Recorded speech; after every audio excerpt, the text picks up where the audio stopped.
You're strong. I know.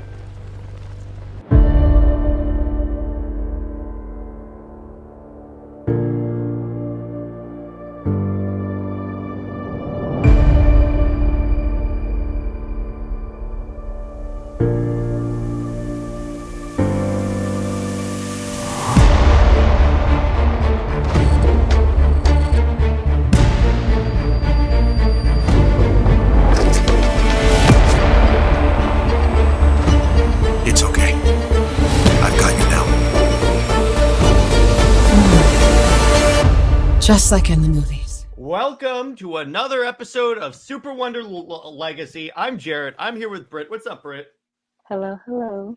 So today we are talking about the rich, diverse cultural impact and history of Superman and Wonder Woman, which this is a portion of Wonder Woman and Superman that DC conveniently ignores when they want to, and it's sad and vaguely racist.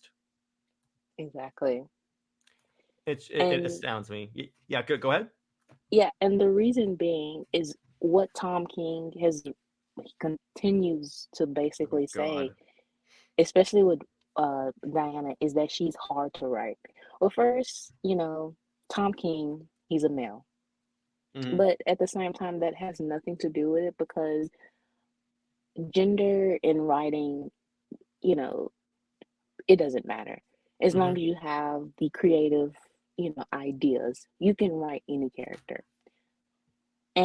But at the same time, his own experience as a male working in the CIA, um, you know, his ethnicity or whatever, he can't relate to Diana. So it is harder for him to creatively think, to, give her a perspective. And I think that is why his book is basically kind of like a Him third working up it. person.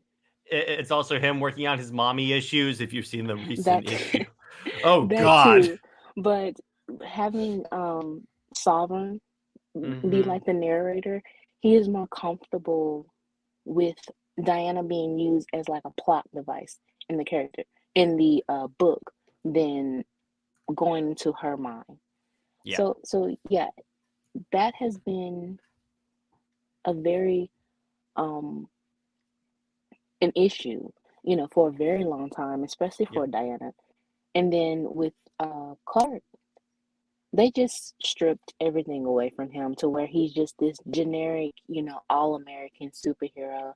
You think of Captain America, I mean, even Captain America has a little bit more complexity, you Hmm. know, to Yep. him than now Superman, which Superman his name isn't Captain America.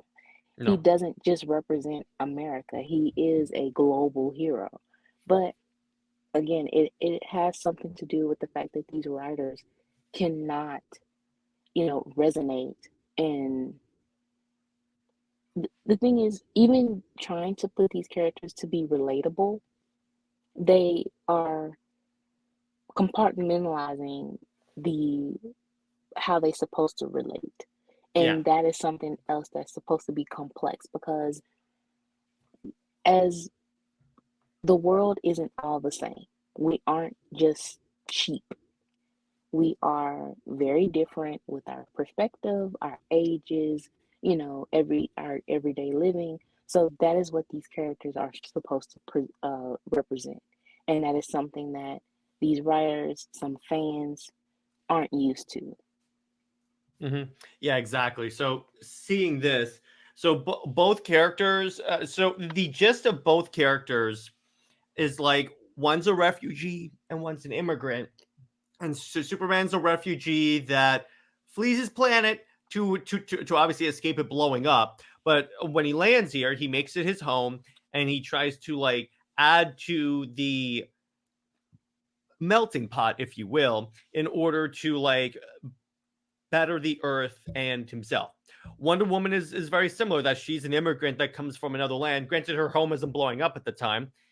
More on that possibly next week. But she tries to contribute what makes her unique to the betterment of the world. And that's the thing why I always preferred Wonder Woman with Superman, is because not only for herself, but Wonder Woman encourages everyone to embrace their true selves, everything that makes them them, pretty much.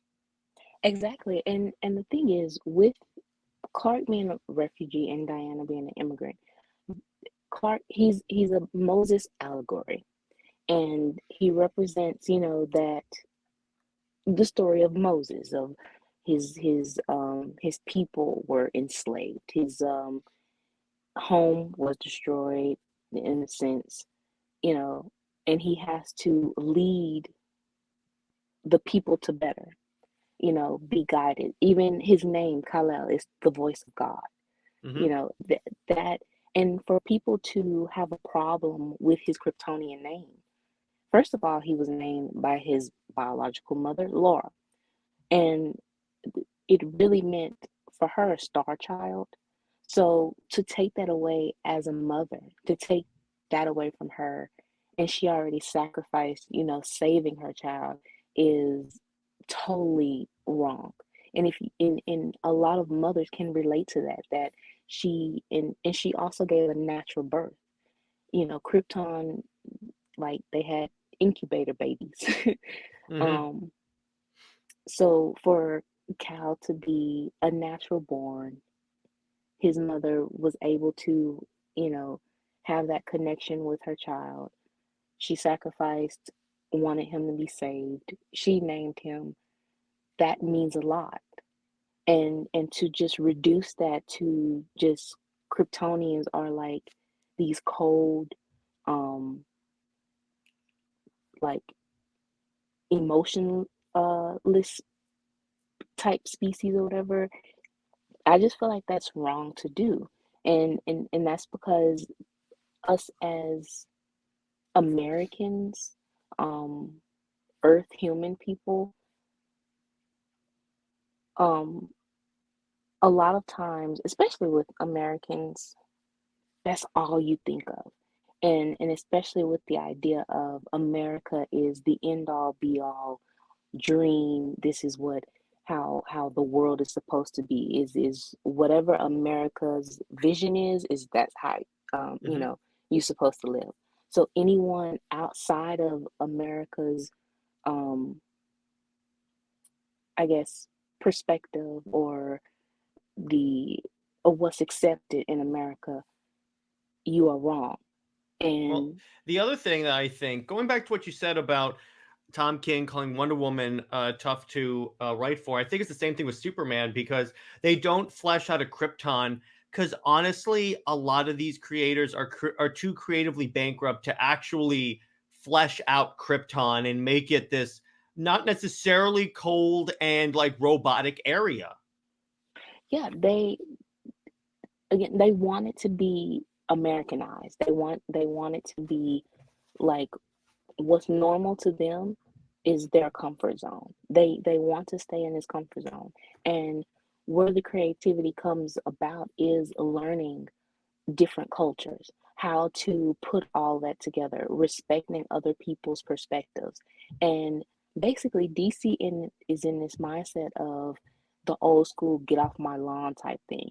And that's Mm-hmm. what I always said, even with Rebirth, you can tell Jeff Johns, he said that the election, um it influenced some of the decisions with Rebirth.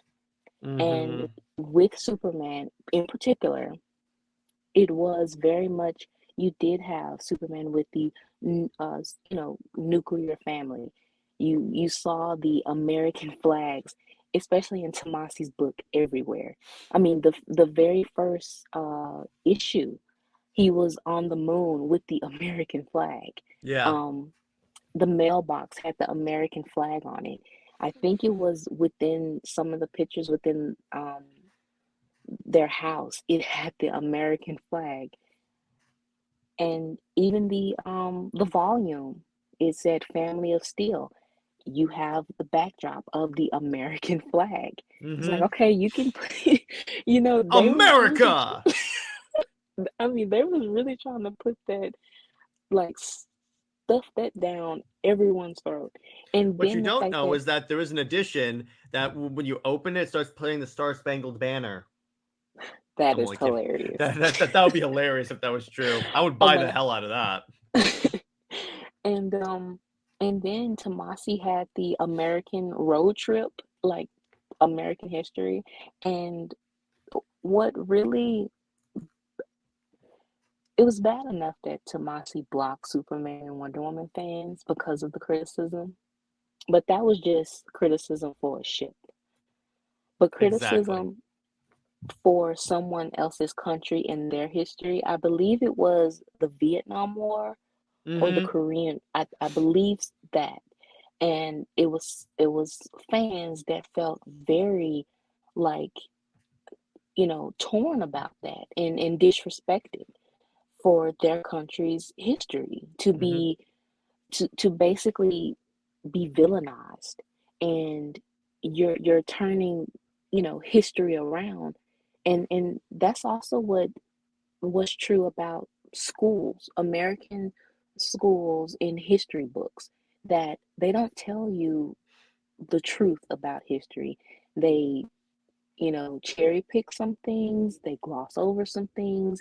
Things are being, rewritten to make some um historical figures seem heroic, but they were actually the villains, you know. Yeah, you get that on both sides. As a matter of fact, you also like a lot of the times when I was in school, a lot of the history books showed like America as the villain all the time. Yeah. um that, and then sometimes in my especially with my history class, I think it was, I would say, within middle school, that was very much a hurrah America. And it was, and when we watch, or even if they would play like the historical shows or something like that, and thinking back on it, it's kind of like, oh, that was messed up. That was Mhm. actually a messed up thing. So going back with comics, that is how DC reflected that. Like I said, it was influenced uh, with the election, and then you have the protests, like the Black Lives Matters. Um, I saw that because that coincidentally happened the same time they were relaunching a milestone. I think. yes, and I remember when, even at that time, um, Tomasi and Dan Jurgens, they were asked to, when DC did it too, where you put a black screen on your profile or whatever. Oh, the black squares. Yeah, and Tomasi ignored the fans, and I don't know if he did a subliminal message or it was just ignoring the fans. So that was like strike two or three.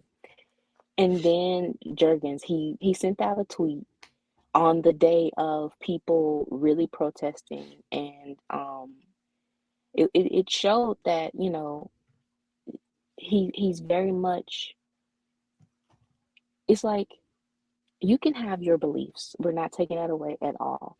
But you know right is right, wrong is wrong. And whatever happens, you can make a stance for something. And especially the character that you're writing, and how this character is supposed to represent, you know, The oppressed.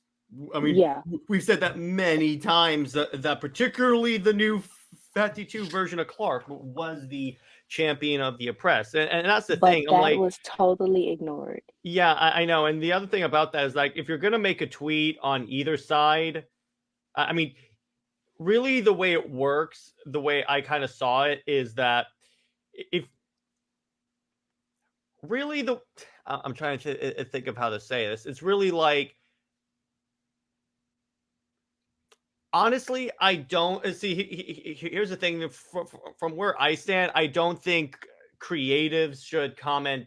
at all, because you're just going to alienate either side of the art of the fan base. Exactly. And honestly, DC Comics can't afford to alienate any side of the fan Exactly. base, You and have that's to why. stay neutral. Yeah, and that's why one of the things I would say to my to DC Comics writers, if I were the head, I would say, do not comment privately on any political issues. I'm sorry, we just cannot afford to piss off either side of the fan base, because you're going to piss off either side no matter what you do.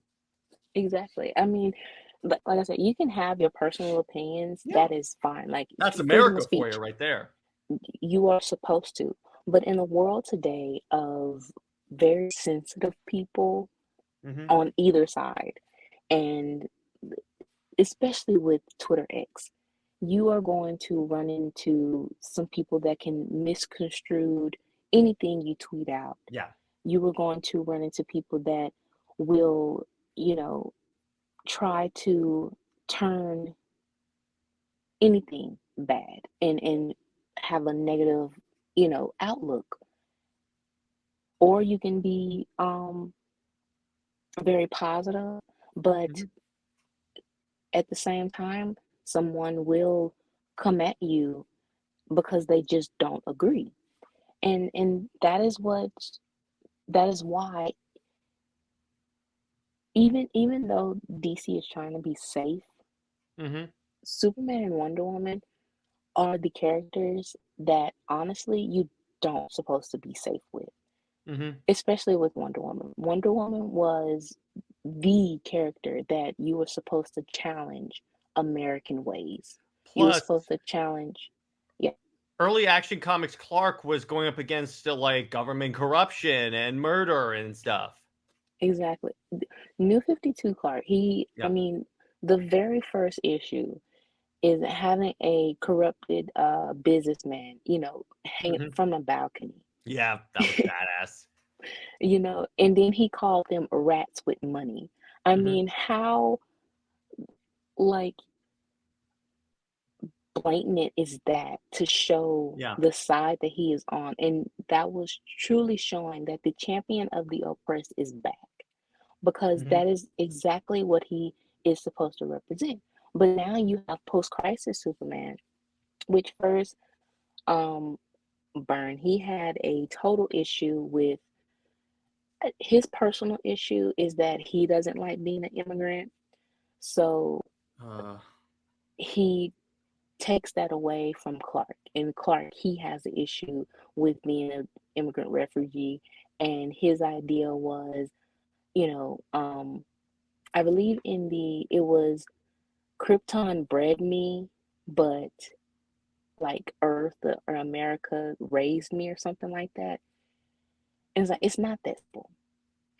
It's still the fact that then don't wear a Kryptonian logo on your uniform then. exactly. And it's the fact that Clark can pass. He can pass as a regular, what is perceived as a normal, American.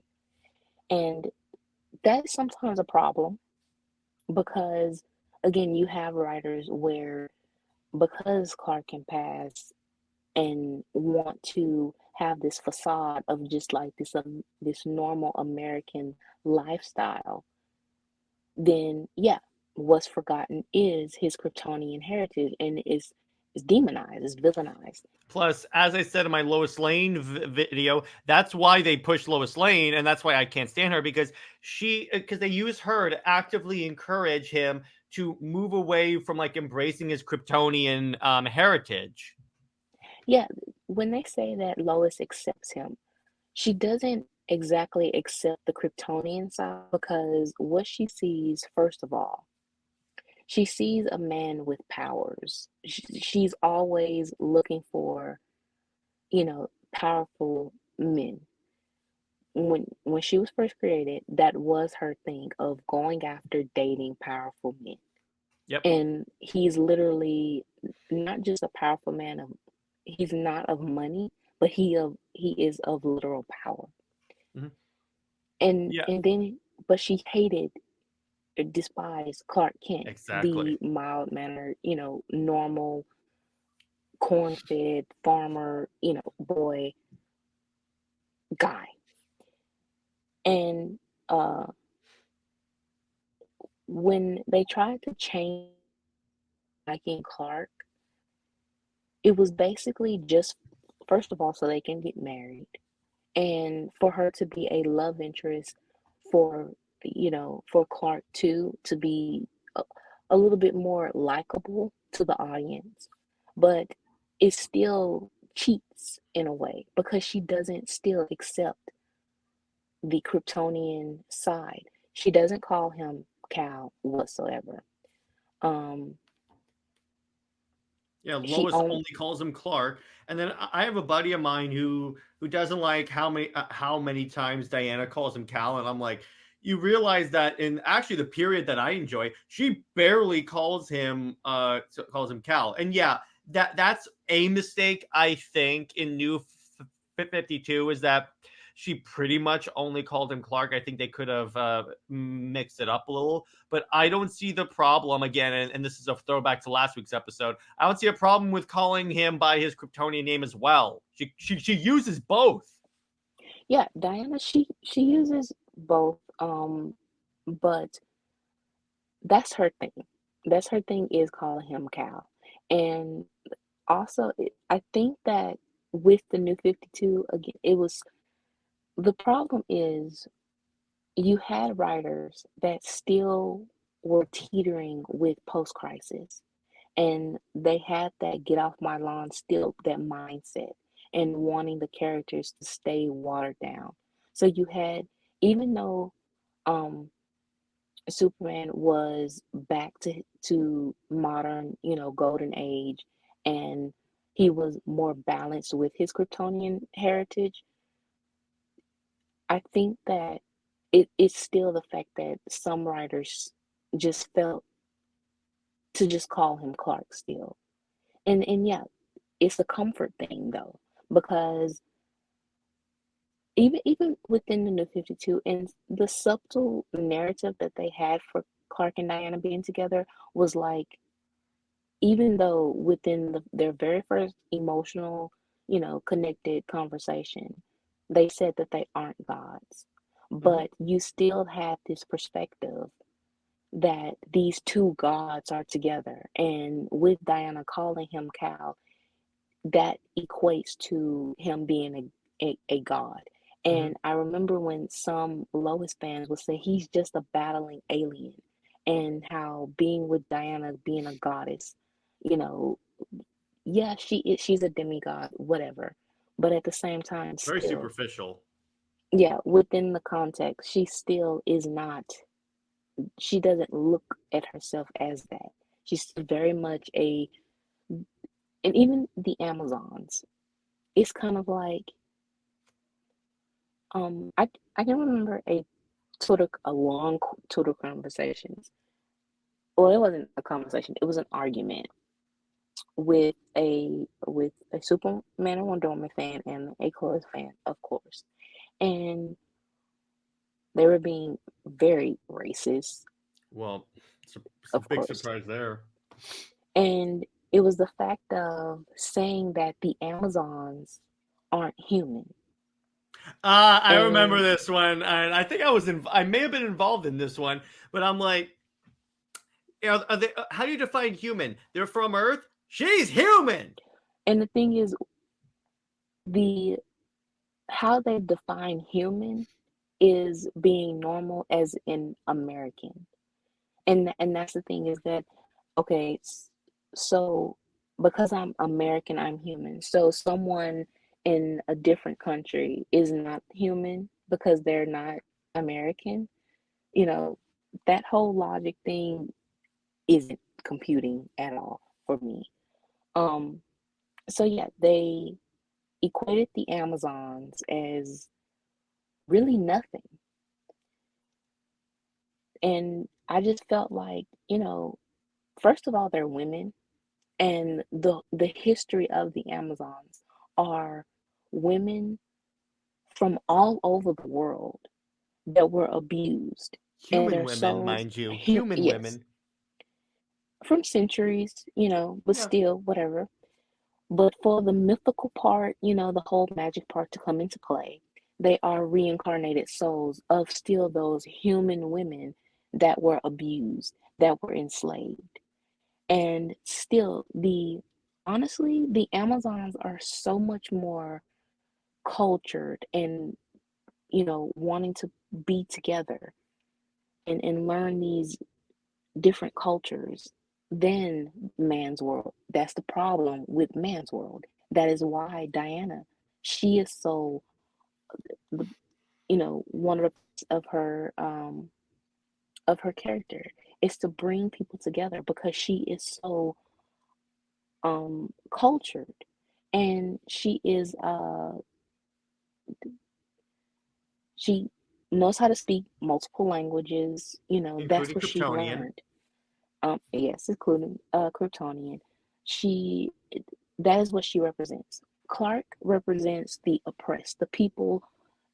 It doesn't matter if you're from another planet. It doesn't matter if you are from Earth, whatever country. He represents the people, who are less fortunate. He represents making a better world.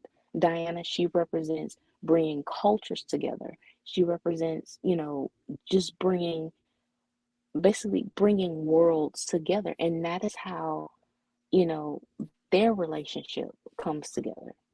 Is they have the same goal, but in a sense, different jobs of, or perspectives of how they put it all together. And that is what makes them the characters individually, that they are the best of what they are, and as a couple. With Lois, you can't do that with her. She's just a reporter. And to try to, like, prop her up, she doesn't do anything, you know, she does you don't have a story where Lois is um writing about a I would say a woman from another country, unless you are talking about Diana, when she followed her for a day, and she saw that Diana, within her work day, she would go to different places, and especially when she sung to a sick child that was dying, and Lois realized,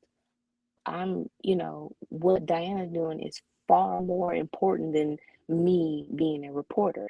Like, Hmm. yeah, duh. Well, yeah, I could have Um, told you that. right. And that realization that, yeah, Diana is the better character, the better woman. But the only thing, and I remember that DC actually posted this, that the only thing that Lois can beat Diana in is playing pool. And it's like, that is so Who shallow. Like, cares? I'm like, wait a who sec. Yeah, cares? I'll call you the next time the Legion of Doom wants to have a pool off. Wow. Yeah, yeah, that was pretty much the only thing that they could say. But other than that, Diana is very much an educator. She's, you know, she's this just the better representation of female empowerment, of trying to gain respect. But the thing is with DC though, the reason why Lois is propped up the way she is because she is still the role of the damsel. Hmm. And the whole comic book fandom, the whole industry is still a heavily, heavily set on a boys club though. You can have female fans, but majority are men. And they do not, it depends. Some are very respectable, but mm, it leans more to the male fans wanting to see the hero being the macho guy saving the woman.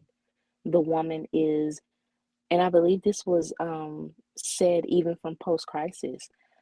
I don't know if it was, I think his name was Levitz, Paul Levitz. Paul Levitz, yeah. I think He was he, one of the EICs of DC. Okay, so I believe he was the one that said that Lois was a trophy wife. And it's true. That's a pretty crappy trophy, though. Yeah. But Lois is the trophy wife, as in Superman is this wanting to portray him as this powerful macho type. Yeah, he is, this again, well, the all-American good boy, this poster boy, this, for like you said, hoorah America, and he has this American wife that he saves, and in of all places is Kansas. You think of the Midwest Hmm. type, and it's very shallow. And the thing is, you could say that Clark being with Diana is the most American. Here's why. Because the idea of America, the way it's supposed to be implemented, to be clear, is different. Is people come to this country and they still embrace who they are and they contribute what makes them unique to the melting pot. So in a way, these two people that are seemingly different from different parts of the world, or in Clark's case, different world, but Yeah, they come here and then they're able to like contribute their uniqueness to better society as a whole. exactly. And and to try to make it seem like, and I saw this tweet earlier this morning, was to say that like um Clark and Maxima, Oh they God. should be together to poke fun at Superman and Wonder Woman See, ship. Maxima's nothing like Wonder Woman, so that doesn't work. Exactly, so it doesn't work. But it's the fact of the eugenics, the whole, Oh, yeah. powerful master race, human race type thing, wanting like these super babies. And first of all, I have no idea where that idea came from. Like, who said, of course, like, you want to know what, oh, Superman and Wonder Woman together, they will have some powerful kids. You would just say that. Like, of course, you would think of the next generation, the legacy. I mean, look at how well, of course, the double standard of Lois fans wanting to prop up John as like this, this perfect child of Lois's, because she's human, she's the better. That's why John is supposed to be more powerful than a pure blood Kryptonian. You know, that whole thing. What's the difference with that and just saying that we would like to see Clark and Diana's kid, but we're not saying that they will take over the world. We just want to see some powerful, super babies fighting Darkseid. Like, Ironically, a lot of Clovis fans seem more like Lex Luthor fans. that is true. Very much Because so. isn't that what he said when it was like public that Superman and Wonder Woman were together? He goes, "Oh my gosh, our kids are gonna take over the world." Yeah, and it's like, what idea? How does that come about when the two most, yeah, they are the two most powerful beings, but at the same time, they are the most pure-hearted, hearts of gold, compassionate, kind people, and they are the most human of all. Exactly. How Ironically they are when you think about it. how would them being together mean that they will take over the world? And No the only idea. thing Mhm. that you could think of is injustice. And it's kind of Oh like God. one story where honestly, it's not them even together like that. Clark is still obsessed with Lois, and that Diana, honestly, she's not even Diana, but She's her, Cersei. That's my theory. She is actually Cersei. exactly, or she is Maxima, um, but she was manipulated, and her whole Macbeth type attitude comes from being with Steve, and he was a Nazi spy. And then you have Clark, he's obsessed with Lois. Like, that is his crutch He's a to simp. be. He's a simp. Let's face it. Yes, he is. And if and now it has this idea that if he isn't romantically linked with Lois, he will turn into Omni-Man or Homelander. And for him, so if you Which say that, then which short of injustice, that has never happened. and the thing is, if you're saying that, that means a he was never kind, he was never of pure heart, and he was never a true hero then. Because what they forget is that he was Superman. He was a superhero before he met Lois. But in order to justify her, that is what they have to say, is that Which, yeah. So speaking, I should finish your thought, and then we'll move to the next slide. Go ahead. Oh, I was just saying that for her justification, it's like she has to be his sole motivation. And I just do not agree with that, because just like what he did in Rebirth, when he let thousands drown, purposely letting them die, when he knew he could have saved them just to take Lois all the way to the fortress. That is not a hero. A hero sacrifices. And what we love about Clark and Diana is, yeah, the powers that they have. Diana, she could go to the gods. She could go sit on a throne or whatever. She can stay on Themyscira. Clark, he can go, in space and do whatever. But they chose to be heroes. And in the first volume of their book, they would rather die, by an atomic explosion to save billions, and sacrifice themselves. And the fact that Diana told Lois that the world come first, if they don't have the world come first, then their relationship doesn't work. And that is what. And that was the conversation they had before they stopped Zod, when Clark goes, "Were we better at being superheroes before we were together?" And then Diana says, "If I thought that, we wouldn't be together." Yeah. And again, that speaks to who they are. They are the they are physically powerful, but at the same time, their hearts are even more powerful. Speaking And of that's, who they are, yeah. then we get to their actual real life origins, because their real life origins is steeped in like the whole champions of the oppressed and the diverse like idea that we're talking about here. So Brit, elaborate. So, well, we talked about this in the documentary. Briefly. Superman was created by two Jewish boys that within that time, they wanted a character to represent them, what they were going through, how they felt. Yeah, it was a little bit. It was very much a self-insertion in Mhm. in a very innocent way, and to represent even that the Clark Kent persona, the kind of dorky guy with the glasses, he will be ignored. Not only being a disguise, but how society looks at certain people too. That society, these stories reflect society in such a cool way. When you actually, and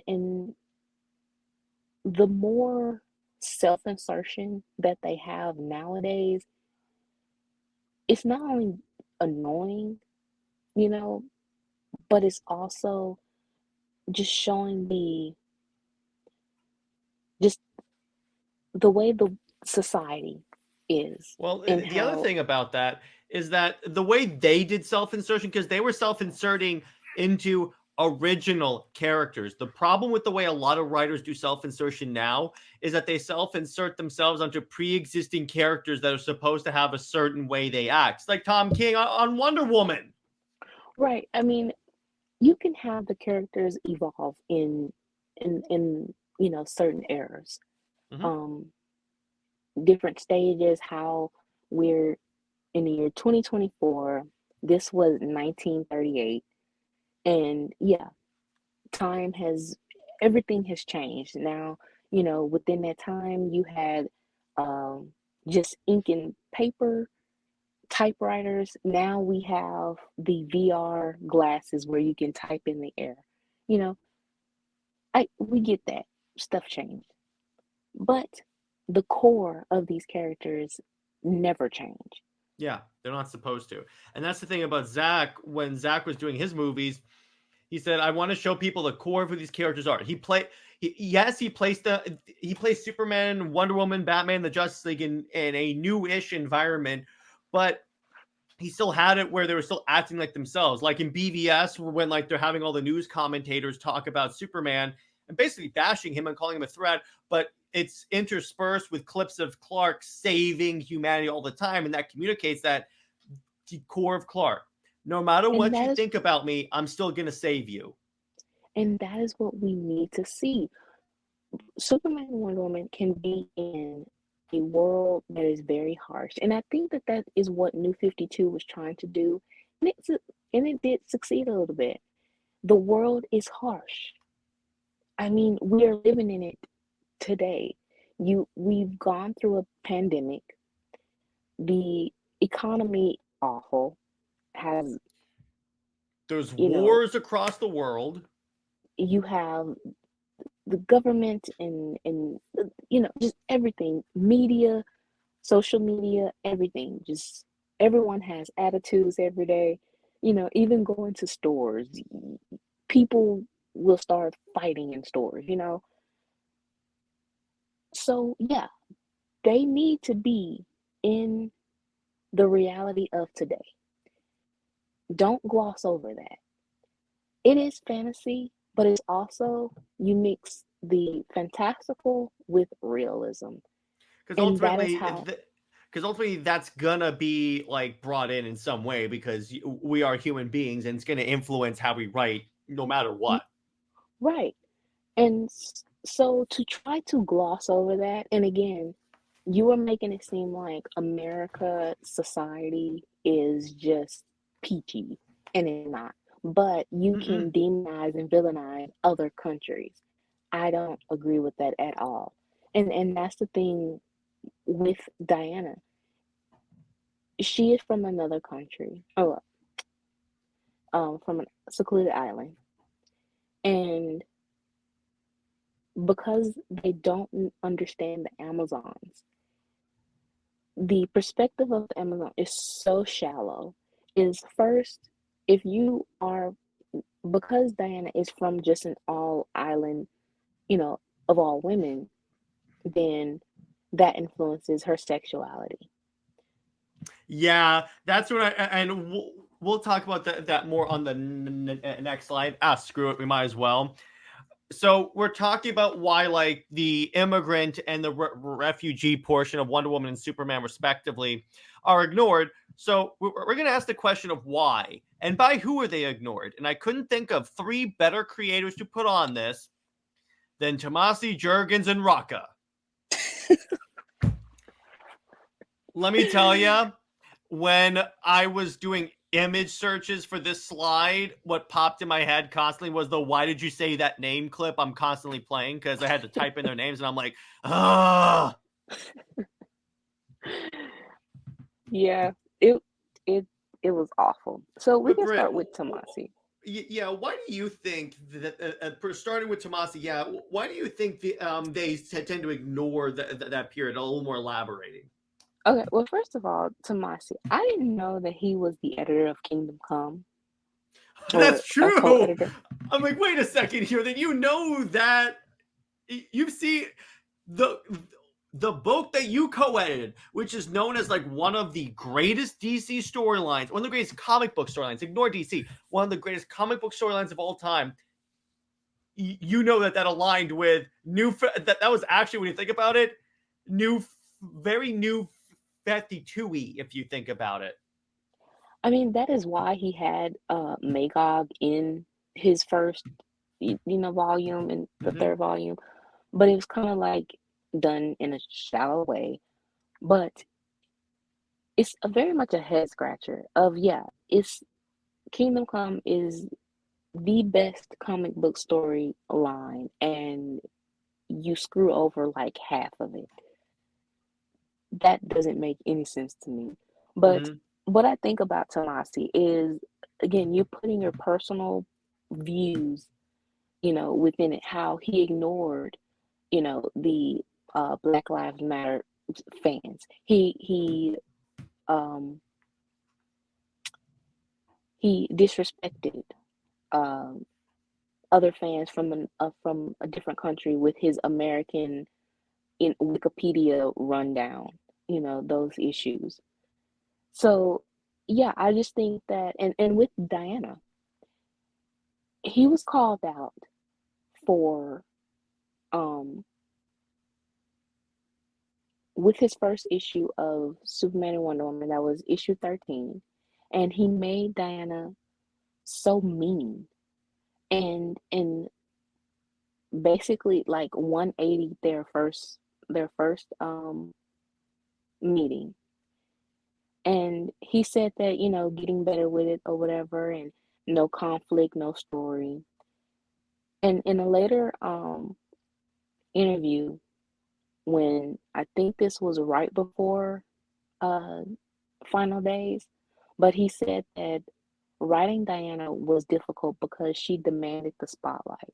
Which, And yeah, I could have told you that. yeah, I mean, it's Superman and Wonder Woman 50-50 is supposed to be. But also because she is a female character, she's a main character. She's not a supporting character like Lois. She is the main Which, character. here's the thing: if you read the Charles Sewell book, I always say this when referencing Tomasi because I'm convinced he didn't. You could see that she's not a supporting character in the book. She and Clark are the co-leads of the book, called Superman and Wonder Woman. And the thing is, and Charles really did it, that yeah, it's in alphabetical order to have Superman and Wonder Woman, but the way Charles uh it's really in the perspective of Diana mostly. Like, Yeah, when you think about it. yeah, I mean, it was the whole issue of her in her monologuing. And Her seeing her mom, the like statue where she goes and visits the statue of her mom and expresses doubts about her relationship with Clark. yeah, that was very much, the book was very much geared in Diana's perspective. Um, but Tomasi, he first he wanted it to be more of a team book because he obviously he didn't care for the romance part, and it's quite obvious that he was set on the book to destroy the whole thing, which is a very dumb business move. Well, that's Um, DC. They're known for making very dumb business yeah, moves. yeah, that's true. Um, but yeah, he also how double standard it was for you to say that Superman and Woman, the book, it doesn't supposed to be like um, rainbows and picnics, but yet with your rebirth run, you had exactly that. It's all You rainbows and picnics. You literally had them go on picnics with rainbows. Yeah, you had Lois going against the Furies. You had the American trip. You You had had her in the Hellbats armor. I bring that up all the time because that is the stupidest thing I have ever seen. very much jumping the shark. You had the amusement park issue, you know, things like that. And uh, it's bad enough they're on a farm, you know. Hmm. So so you have them on a farm. Then you have American flags everywhere. So yeah, you are very much trying to force this American perfect, like American pie slice of life type, you know, for Superman, and he can do no wrong. He is spoon fed. He has and how you wanted it too was Lois being the perfect wife.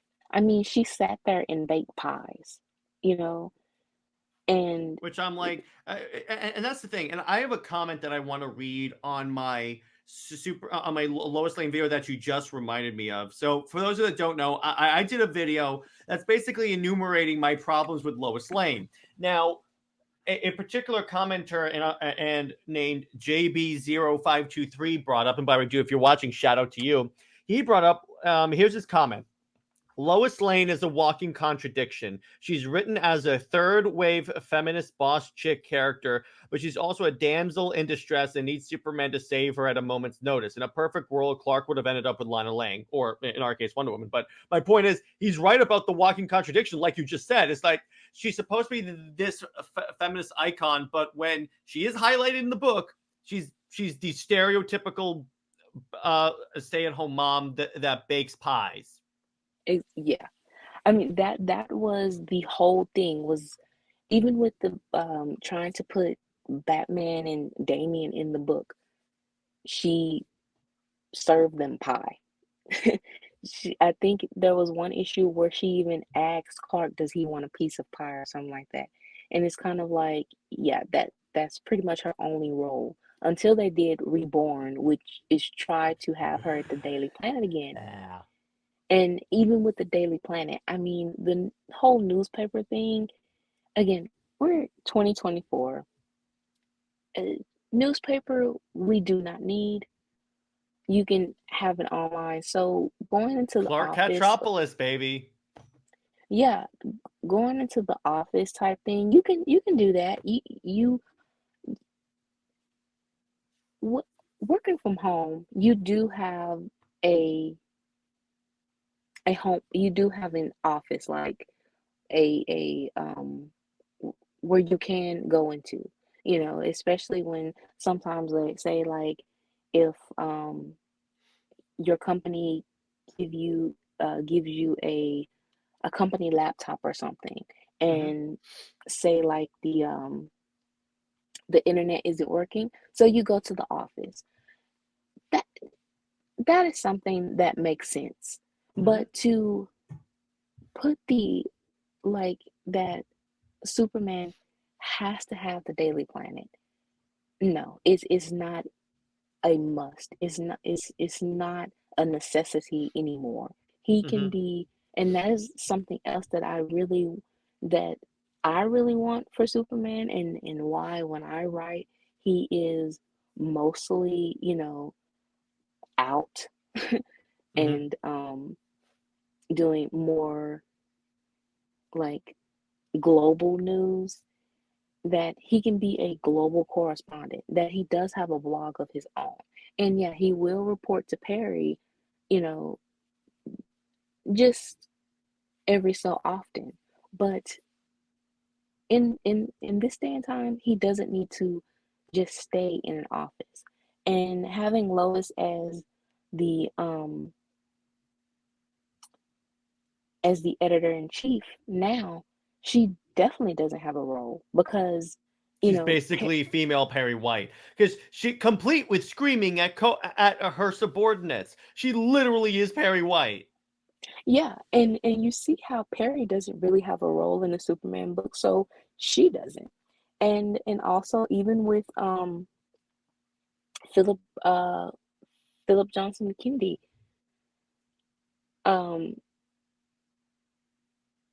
you see that how I said his name backwards. It's all good. It's all good. Don't worry about it. You see how Lois, she was just, the way he wrote that was a soldier. It was kind of like Superman as a soldier going off to war. Which makes sense because he is in the army. Yeah. And in that perspective of just like the wife waiting for her husband to get back. Which, that's a cool dynamic. The problem is when you apply it to Lois, it it doesn't really come across well, I think, at least, That's which what is I'm saying. interesting. I mean, it's kind of funny. Lois plays a very minor role in the Superman books that he wrote. That's probably why I liked it so much. She barely showed up, and that's why I like the Warworld saga too, because she plays very little role on it. Because really, when you think about it, I like books that show you that Lois is not as important to the Superman world as people think she is. Is and that's my point, is that with his story and how he wants Superman to be more of a space hero or something like that, Lois does not fit in that type of setting. That's all she is the glorified wife that's waiting for her husband to come home. That's it. But with Diana, with Doomed, how Yeah. Clark was in a black hole or whatever, we still saw that she went and saved the world constantly. Even though she was thinking about Clark, she still was out and doing what she needed to do as a hero. She was, very independent. Clark found her Yeah, fighting so in a Giganta. way, what's actually really cool, that was you could say that was the whole husband goes off to war while the wife is stuck at home to manage the household, if you will. So they were still able to do that type of story, but with Wonder Woman as well. See, if you're creative enough, you can figure out a way to tell the story that you want to tell, and Lois doesn't have to be featured. Yeah, and also you can put, if you want this whole, whatever is accepted with America, and still, like, here's the thing, we all have a family, you Mhm. know. It is not like if you're from a different country you don't have a family. Yeah. We all have our own beliefs. You have different religions, you have different traditions as a culture, as a family. We all like different genres of music. We, you know, just all this different stuff. But it can come together because it's still the same thing. It's different, but the same. Yeah, it might be expressed differently, but you're still gonna like communicate the same thing, which is where Exactly. like guys like Jurgens and Rucker really chop my bit because when I read their stuff, it's all like very, very, very superficial. Like you And can't have repetitive. yeah, and repetitive, exactly. But it's like you don't have the creativity of like Superman Doom when Clark is away and Wonder Woman is placed in that whole military wife position in a way. It's to an extent. It's not like a perfect analogy, but I think you understand the analogy I'm trying to draw there. But Yeah. it's like with them, it's like it has to be in your face right there. And also Jurgens annoys the crap out of me because whenever he writes Superman now, he has to reference the death of Superman somehow. Yes. And that's the thing with Rebirth. While Tomasi was writing like Hurrah America, Jurgens was doing 90s remix redo. And Rucka was doing I like that part. 2000s, redo, remix. And when Rucka was closing his Wonder Woman book, when he was, leaving the book, he said that he had really nothing else to say about Wonder Woman. Mm-hmm. And it's kind of like, when you go back, what did you even say here Well, within these 25 also, issues? if you read his Lois Lane book, he didn't have anything to say about Lois Lane either. Yeah, it was just that with Lois having a book, it was actually, so with Rebirth, Jurgens, it was actually solicited. I think before Comixology kind of had all this going on, and Mm-hmm. I think it was posted on Amazon. I will have to try to find it on Bleeding Cool. But that is 2017, Mm-hmm. 2016 articles. Those are kind of hard to find, but I will, give it a try. But Lois was actually supposed to sit out with once they finished Reborn. she was supposed to kind of like disappear from the books. Yay! And I don't know if Jurgens wanted her to like die or, but I Ooh. know that Tomasi actually had the idea to have her pregnant, and editorial said no. Well, yeah, that would have been like repeating the same storyline. But Yeah, then again, but Jurgens is known for repeating storylines. exactly. But she still had no role really within Rebirth. She was just again the glorified stay-at-home wife that a housewife that when John was he would she would take care of John or whatever. And the thing is, what's so bad too is that you never see Lois and John have a mother-son dynamic at all. Like within this time that John existed, there really aren't any type of significant um scenes with them except for that some people still remember of Rucka when Lois like saw him in the shower or whatever.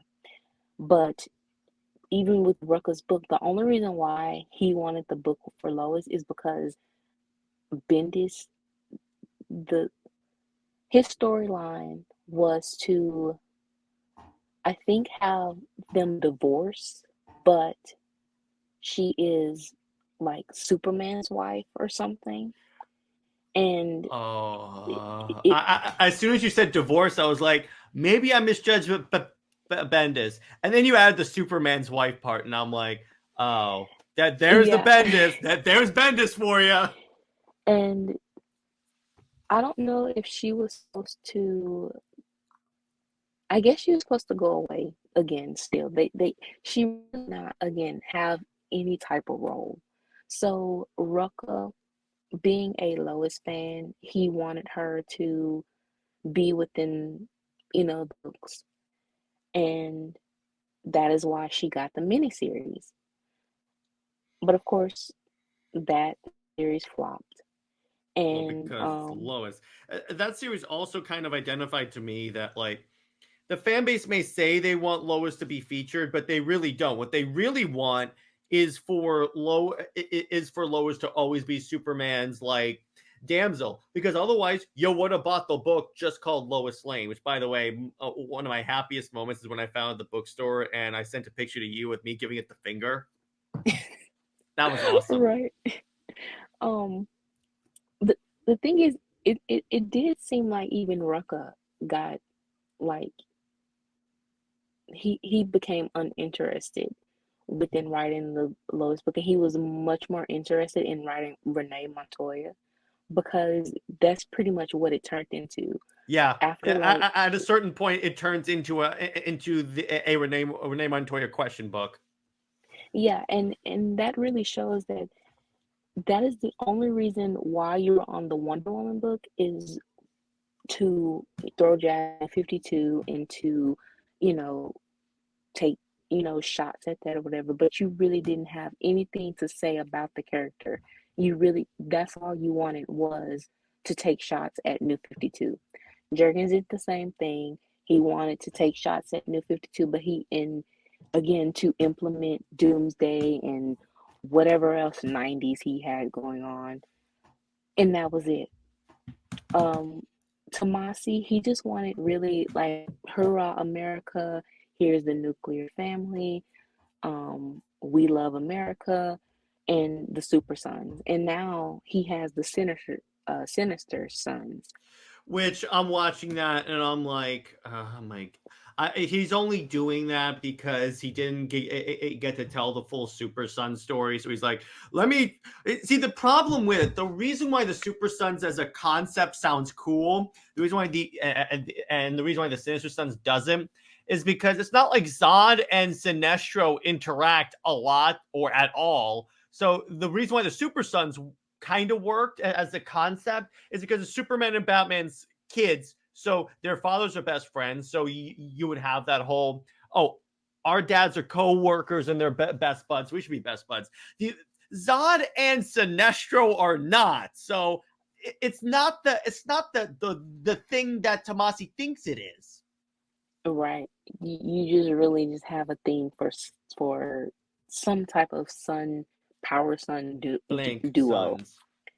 Yeah. And then with Rucka, he he just, yeah, he didn't have anything to say about Wonder Woman that really to show her as the cultural icon, female empowerment, because you had her in a straitjacket and Oh my she god, that lost her. that volume was so stupid.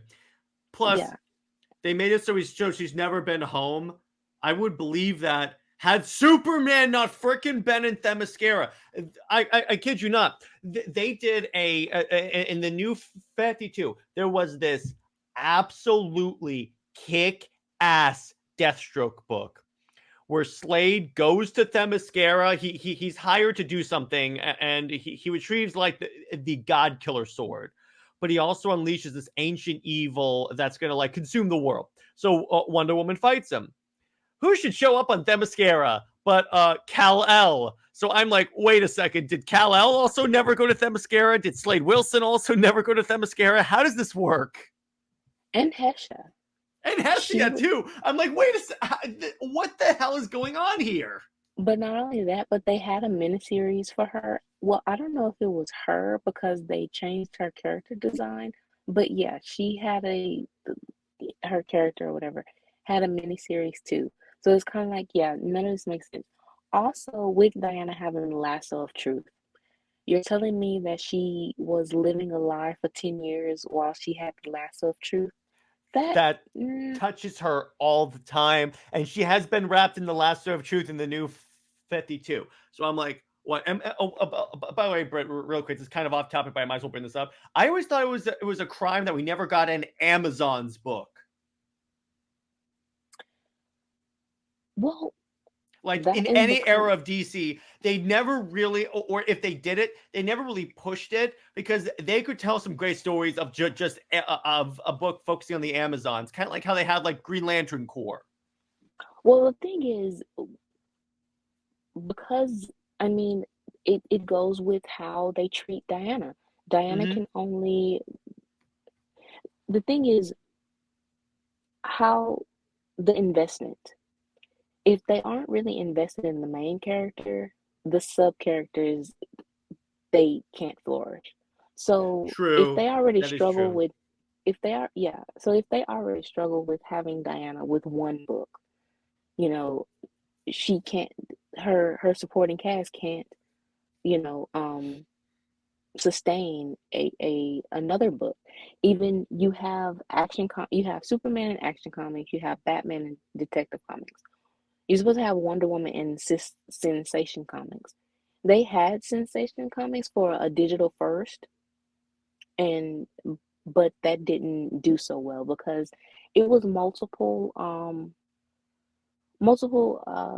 creative teams, whether they did one issue or two, and it just felt like some of the stories were repetitive, some of them were just unnecessary, or very superficial and shallow.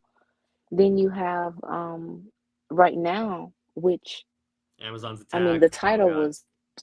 the title is terrible because of the history of that title. Yeah, why did you title it that after Yeah, one of the worst DC comics ever?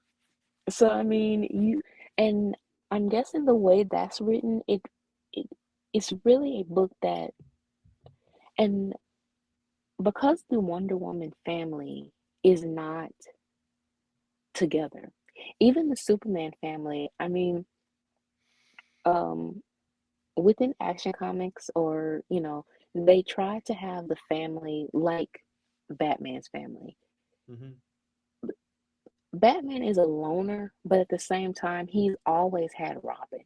So it Mm-hmm. makes sense that he will have these different generations of Robins make sense. And you have the Bat family because that is a connection with that.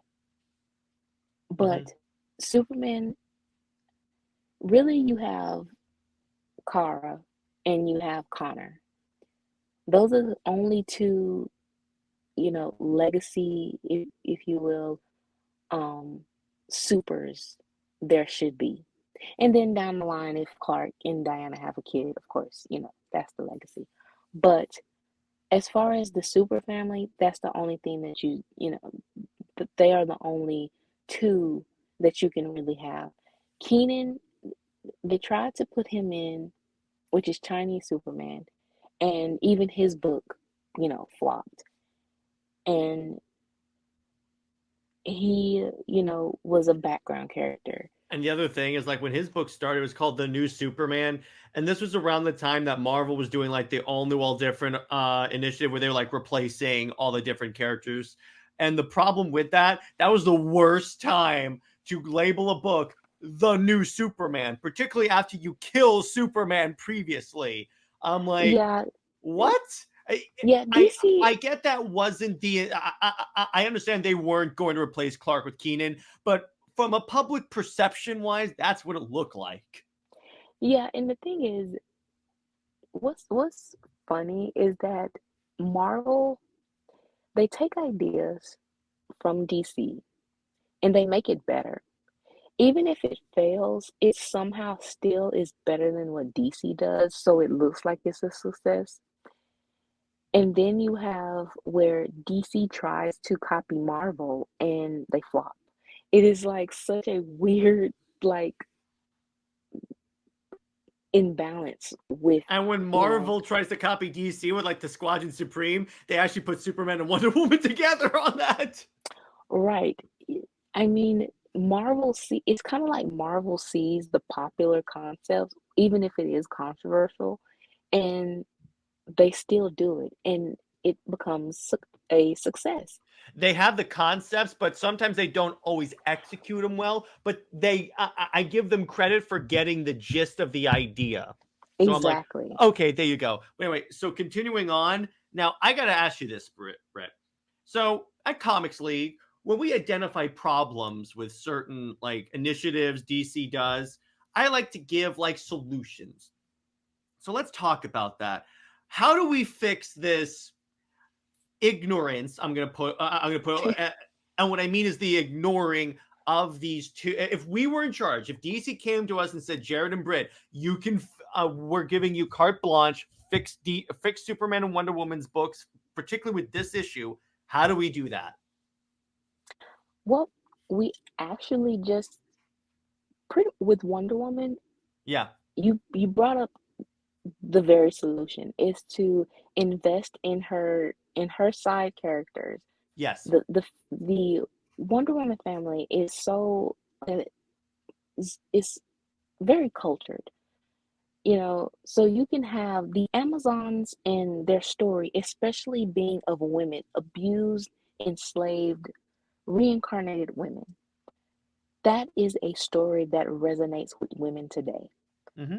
And overcoming society's expectations. I mean, look, Barbie, a Barbie doll can have some type of influence. Wonder Woman, her purpose is to have influence. She should have even more so influence than Barbie. Yeah, because she's existed for longer than Barbie has. And so what you suggested, yes, you have don't call it Amazon's attack. No, no, that should be on a like a dartboard of titles not to take. They do have Historia, which I think is a very good start for Wonder Woman. You also have Paradise Lost and Paradise Found by Phil Jimenez, because that really delves into like the dynamics of Amazon culture. Yeah, so they do have the storylines. It's just the fact that you need, and not Tom King, you need a writer that is just as cultured, that can respect Wonder Woman and has the creative, like, take up that challenge to, truly invest in her world. And, killing Hippolyta is probably like, no. No. Yeah, when I heard about that decision, I'm like, I'm sorry. As much as I like the Clunrad Wonder Woman, some of the ideas in Clunrad, I'm like, no, that was stupid. And especially if the ideal was for her to become like a goddess, and she's like she's a goddess and she's with the Olympians. So, that's already like some soap opera drama with the fact of her being with Zeus and Hera. So it's like, that's a whole storyline all on its own. And even with Nubia being the queen, I'm fine with Nubia being the queen. Um, the way it happened seemed inorganic, and I don't like how it played out. But if you're gonna have her as queen, you the way they are trying to force her character, like I said, I'm fine with it. It's just the way it's so boring. Well, Like, if you want to hear a really forced character, did you ever read the book called Nubia and the Justice League? yeah, Ugh. that is The what minute you have kind of Black Canary doing this and saying yes, Queen, I inwardly felt like my insides were melting of yeah, stupidity. that kind of like unnatural interaction is what I just don't go for. Because If I you got news for you. When they first announced that, I was excited because I was like, Nubia's gonna be like on the interacting with the Justice League, Justice League. That's actually a really cool idea. Then I read it and I'm like, the hell is this? because you are supposed to believe that these characters have always known each other, because New 52 supposedly never happened, so they're back at post-crisis type, status quo. So everyone is in the know of everyone else. And it's like, But has no, Nubia ever that's not left how the it works. island though? I don't think I honestly I don't even think Nubia really knows. No, she hasn't. Nubia So has, that even that doesn't work. I'm like, you're batting 0 for 0 here, DC. yeah, but again, turn off half your brain and Oh just yeah, believe whatever they show you. Um, yeah, Tom King, he said that writing Diana is harder than Superman and Batman because she is a contradiction. And it's like, yeah, that's mm, true. He's not she wrong is. there. The problem is, can you Because, not have her punch her mother? right. But it's like, that is what she is supposed to be, though. She is supposed to be this feminine icon, this, you know, a woman of compassion. You think of her as like very angelic, motherly in a way, soft. But, you tip the scale a little bit and she will, you know, do some damage. You piss off Wonder Woman. There's a reason why a lot of Justice Leaguers are, why the male Justice Leaguers are both frightened and in love with her. Because Yeah, if you screw with Diana, you are losing a limb. exactly. And that's the complexity of her character that honestly, I don't know why it's hard to write this. But then again, I know why it's hard because you have men writing her. And again, it shouldn't be a gender thing if you have the creativity, but the way some male writers, they don't want to invest in a main female character. They Oh want boy, the female characters. can I not wait for next week? Oh boy. Yeah, yeah. So that is something that scares them off of Wonder Woman, is because they don't know how to have the female as the lead. And even with Jerkins trying to push Lois as a co-lead, that doesn't work because she Nope. is still in the background. She's still I've said this before. No matter what they do with Lois, her claim to fame will always be Superman's girlfriend, Lois Lane. Right. Exactly. And the promise of that book was that she was, into these hijinks or whatever shenanigans to get Superman to marry her. That was the whole point of the book. So, female empowerment, where? you know. It's And not then working. with Superman, how we can change him, honestly, just bring back the 52 persona of the champion of the oppressed.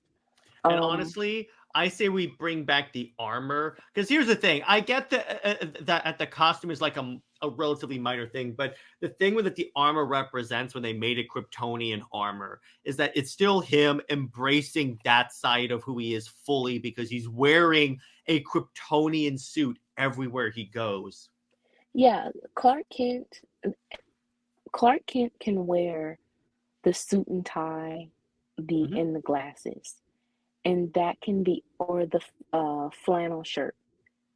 That can be Clark Kent represents the everyday man, you know, and the farm. If you have to have the Daily Planet, that type of thing.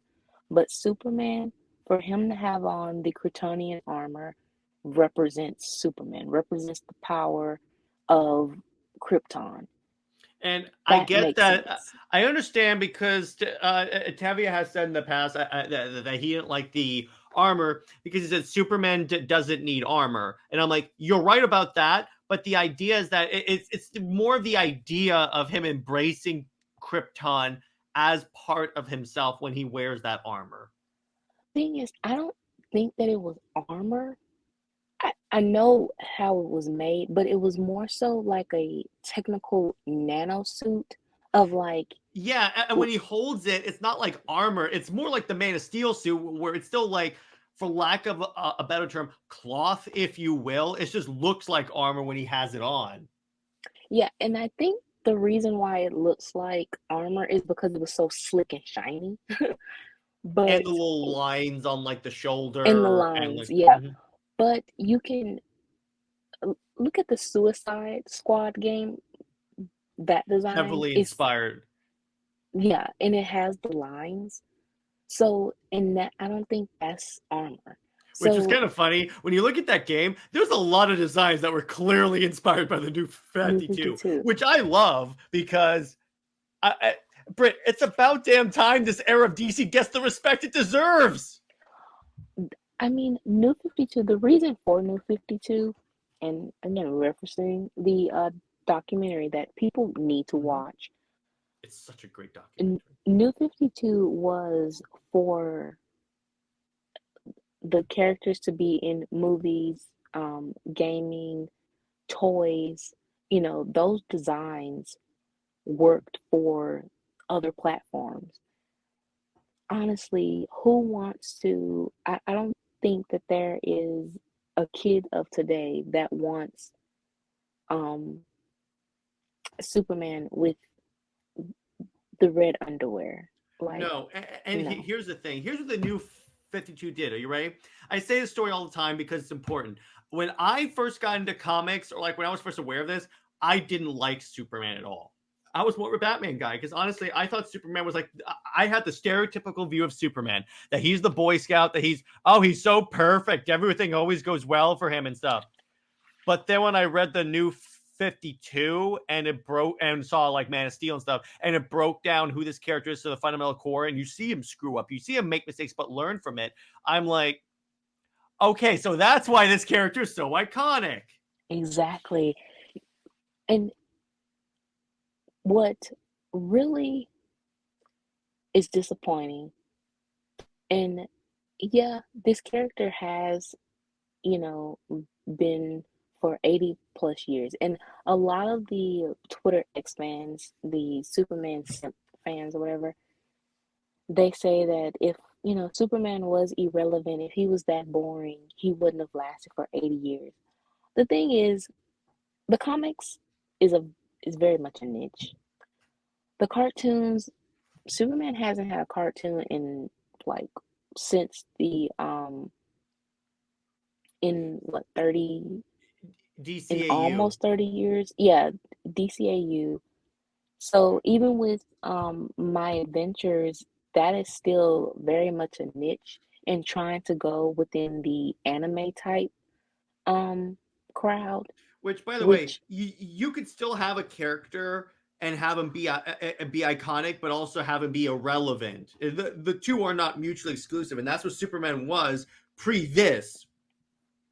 Yeah, he didn't have a movie franchise that was successful Yeah, that's important. Until New 52 and Man of Steel pretty much put Superman back on the radar. Even if Yeah, it was controversial, it still put the character back. but But again, it now, was controversial among those that were overly nostalgic. That's the thing. Because when you look at Man of Steel, it's like, let me put it this way: Man of Steel made Superman my mom's favorite comic book character, and she is not a comic book reader by any means. Because guess what? And previously, she also shared the whole idea that like Superman is just the big galoot, if you will, to use that phrase. I can't believe I said that. But it's the idea that like, because with Zach, and this is what I always tell people, even if you don't like these versions, think of them as ways to get other people to get into these characters. Because again, here's what I did when I first got into like this part of Superman. I also once I got who the character was, I went back and I read the old stuff too, because there is some good post-crisis Superman stuff. There's good pre-crisis stuff. There's good crisis stuff. There's a lot of good for Superman that you miss unless you have that like you have that like starting point. yeah, you have a variety, but not all that variety is good. Well, yeah, that's true. Not all of it is good. I'm saying at least some of it is good. Yeah, Smallville. I'm seeing a Yes. lot of like that show, and I a friend of mine, to kind of get a gist of a little bit more of Superman's character, and it really wasn't even Superman; it was Clark. Mm-hmm. It was Champion of the trying to be oppressed. like It an, was very new. It was pre-new 52, new for 52, if you will. and it was just the fact that at first, Welling, he didn't want to put on the Superman suit. So it was very much leaning towards of Clark. He was supposed to embrace who he was as Superman, but at the same time he rejected it in a Yeah. sense. Like he didn't want to fully accept who he was. And I really don't see like the relationship he has with Lois. I really don't see that as like just this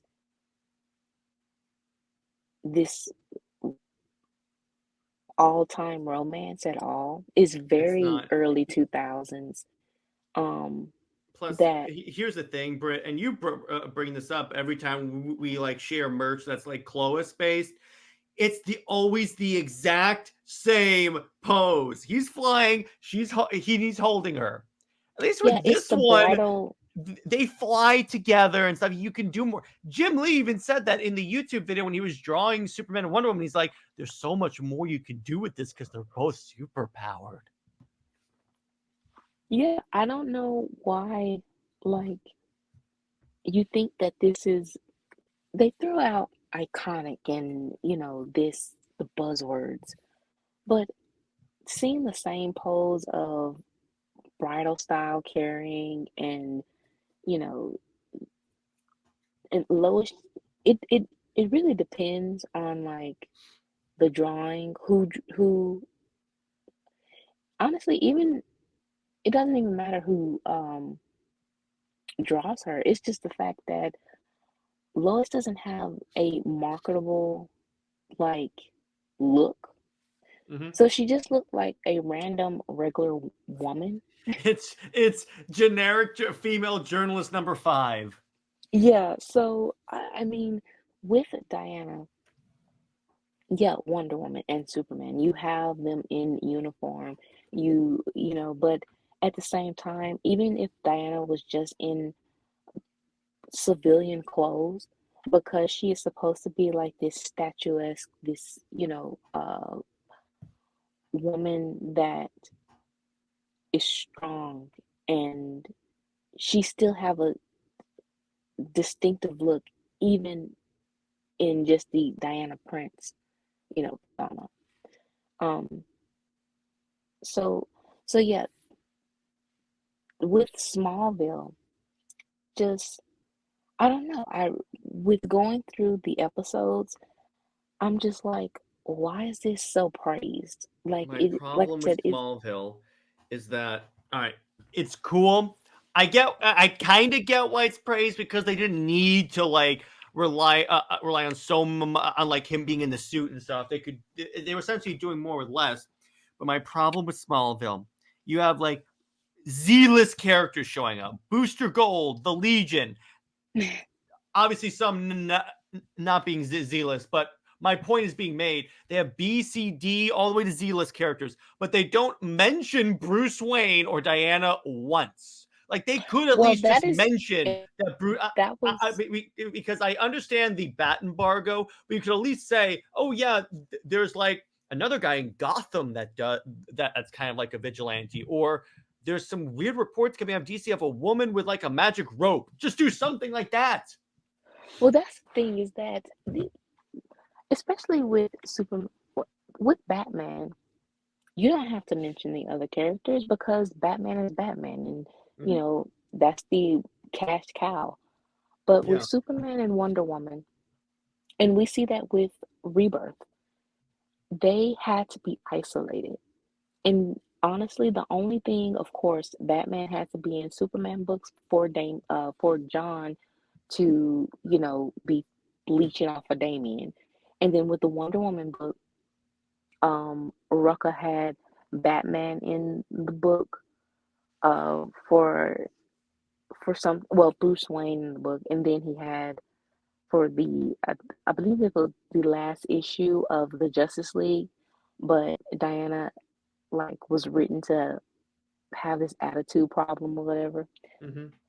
But in order for Superman and I blame the fans for this too, but in order for Superman and Wonder Woman to seem like the high profile characters that they are, they can't be with other high profile characters. They have to be isolated in their own worlds. And a lot of fans, they feel like the shared the thing is with the shared universe, and what's so bizarro, the bizarro thinking of the fans Yeah. is they believe that a shared universe limits the characters. And I'm like, how is that when you are placing them in a very limited bubble of their own worlds that creatively you can expand on their worlds individually, but you are combining with Superman and Wonder Woman together. You're combining sci-fi and mythical. That is something, it's totally something new that you can challenge and put the characters through. But with them individually, all you're doing is sci-fi with Superman.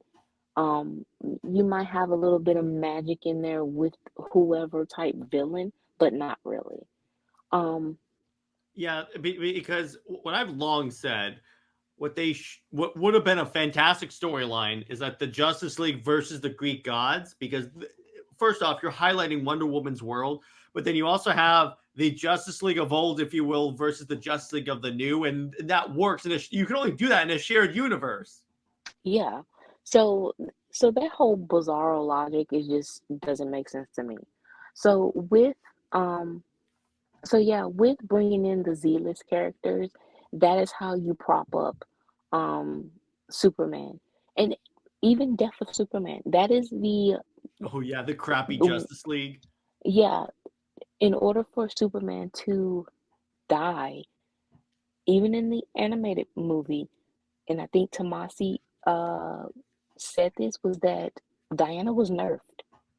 She could have defeated with her and Clark combined fighting together, could have they could have defeated Doomsday.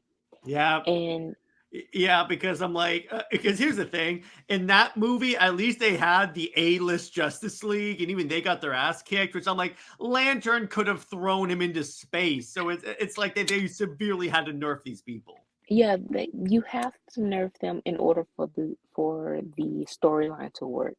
And if you have to nerf a character, if you have to not have a character, to basically have a character suddenly MIA, yeah, don't, you are very much just running away from the creativity and the challenge. And fans are doing the same thing. And they are very in their comfort zone and accepting just like the bare minimum. Um, so with so going back with Smallville, I didn't care for the show, didn't understand it It as has as cool the moments. I'll give you that. It is. They have cool moments. The other issue I had where they basically turned Doomsday into the Hulk. I'm like, that doesn't make sense at all. but also like ruining Lena's character for Lois too. Oh I yeah. no, no, like Again, stop to doing prop that. up Lois, you have to denigrate other characters. Exactly. Um, yeah, my adventures with Superman Oh God. is very based on the most cliches and of anime tropes. And We remember when they brought in the multiversal League of Loises, yeah, that's which we took Mixelplix like you and called them the League of Loser Lanes. yeah, that I That honestly I episode can't was my believe. living hell, Brit. And the fact that what it is that Lois is going around like killing evil Superman. So that's the whole thing, is that in order the upside of that is that Superman is evil in another universe, and basically Wonder Woman is nowhere near mentioned. So yeah, he's just evil, and he's just being evil. And the downside is that it's like Lois again is like you're turning Superman into like this rabid dog. Like they call him a golden retriever as in if he's sweet and loyal, but he turns into like this rabid Rottweiler or pit bull or something if Lois dies, or if something happens to her and she has to basically pet him. And that is just not the character. I you know that whole thing doesn't sit well with me, especially given that Lois is an American woman. She's this city woman that very much is an American stereotype. And then you have this alien guy, that in retrospect of just being a refugee or cultural thing, yeah, that's you're borderlining, xenophobic and racist type, uh narrative with that. Um Going against Clark's um heritage as a Kryptonian, yeah, you're delving into that pit, and you are showing children that, if there are children, of the generation that like Superman as a character, they see Superman as the guy who flies. They don't really care for the guy that wears the glasses. And the thing is, the guy that wears the glasses is hiding. Not only is he hiding for who he really is with the powers, but just himself as a person, period. And that is not a good message for kids. You're supposed to, with turning around as if Clark Kent, the guy with glasses, is the real person who hides, who lies, who is pining after this, woman that really doesn't care for him. That is a terrible example of an inspiration to give to kids. Like, Exactly. you know. So next thing I want to ask. So now we've kind of touched on this, but what about Krypton and Themyscira as like really emphasizing these two parts of these characters because this is part of their role as like as refugee and immigrant.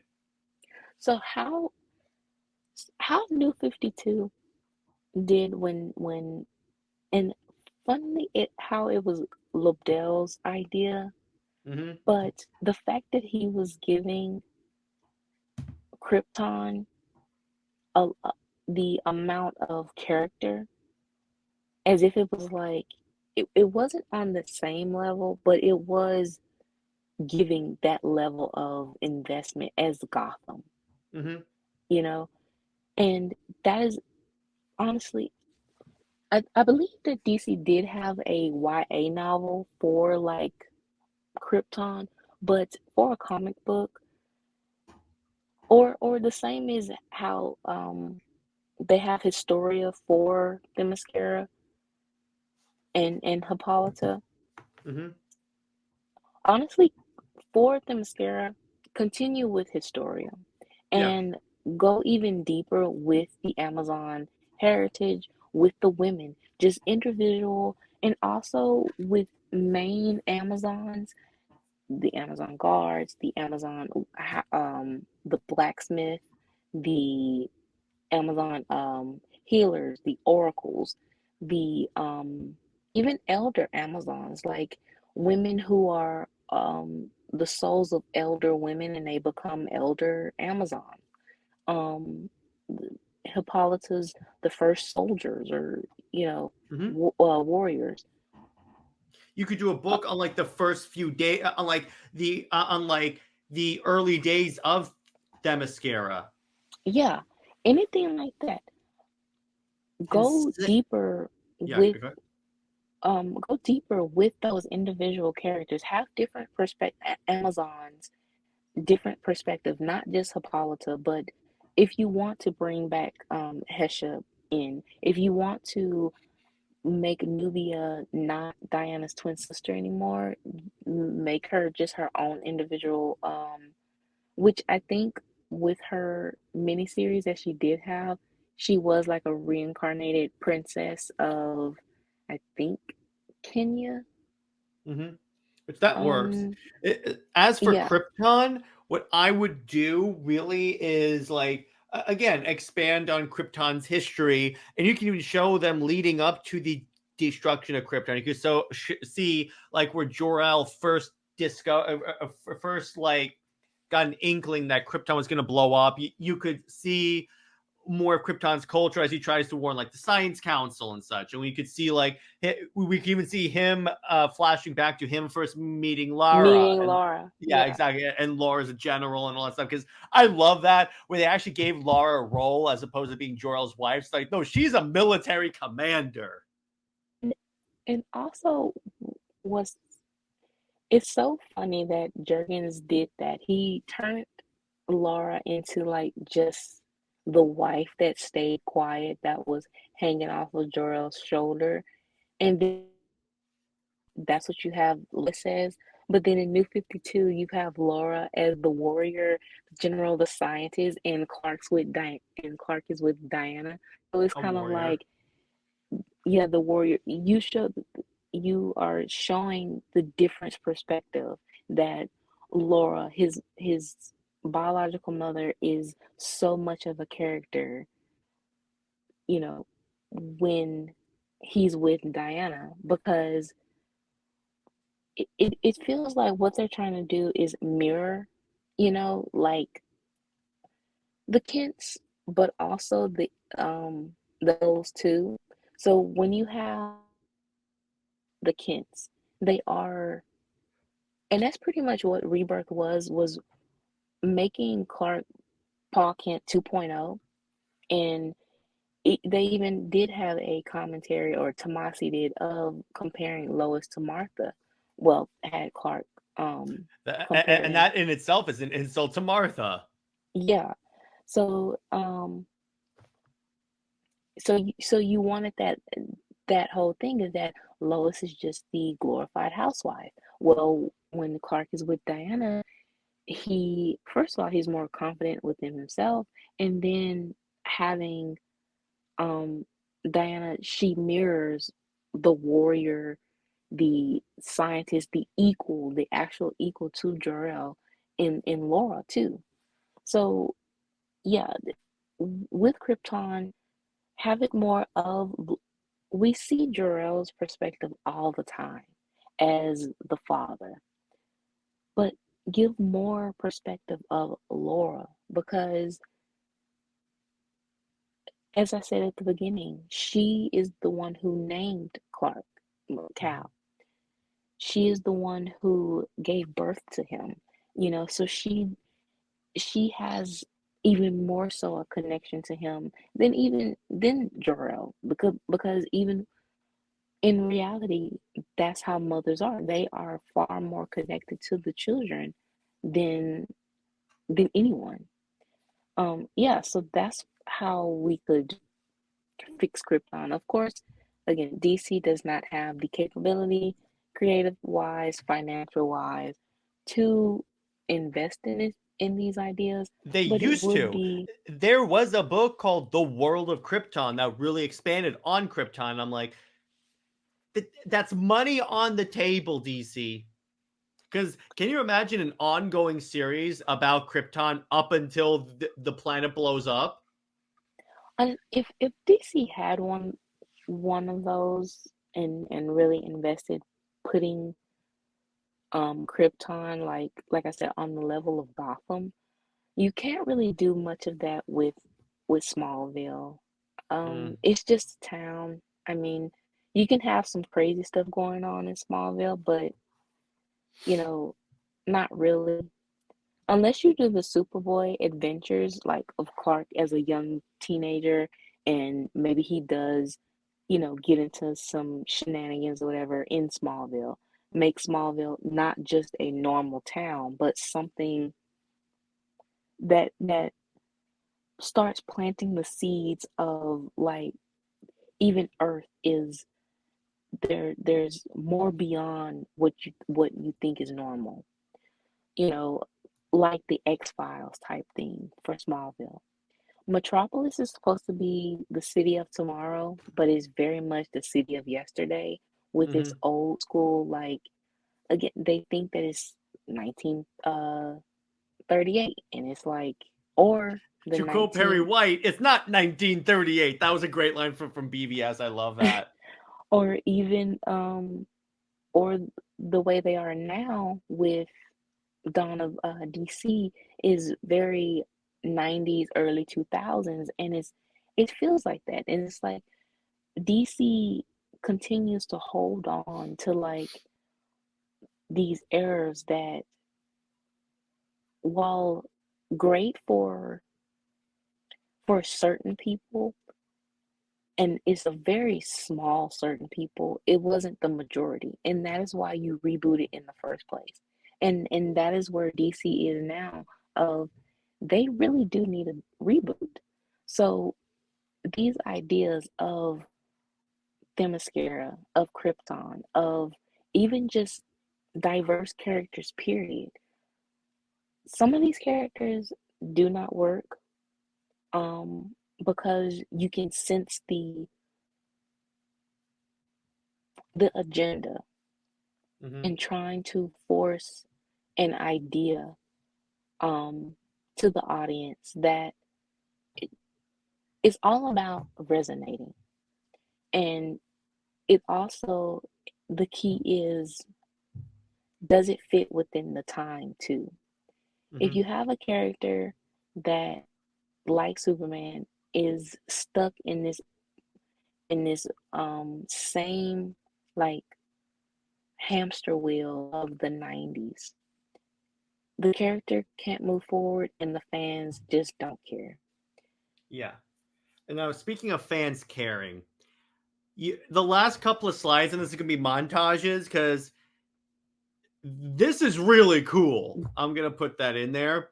So we're gonna look at at the effect that Superman and Wonder Woman have on the fandom. So let's start with this one because this is actually because this like basically represents like fans. By the way, Snyderverse versions of the characters, by the way, but they're using like their little superheroes for heroic means. Yeah, so this couple, they the first time we seen the couple, uh they were doing a charity event or charity work, and Superman, he shaved his beard off for a foundation, and it was just it, a lot of the um couples. First, yes, they they do wear um DCEU Superman costume, and it looks so much better than trying to wear the red underwear.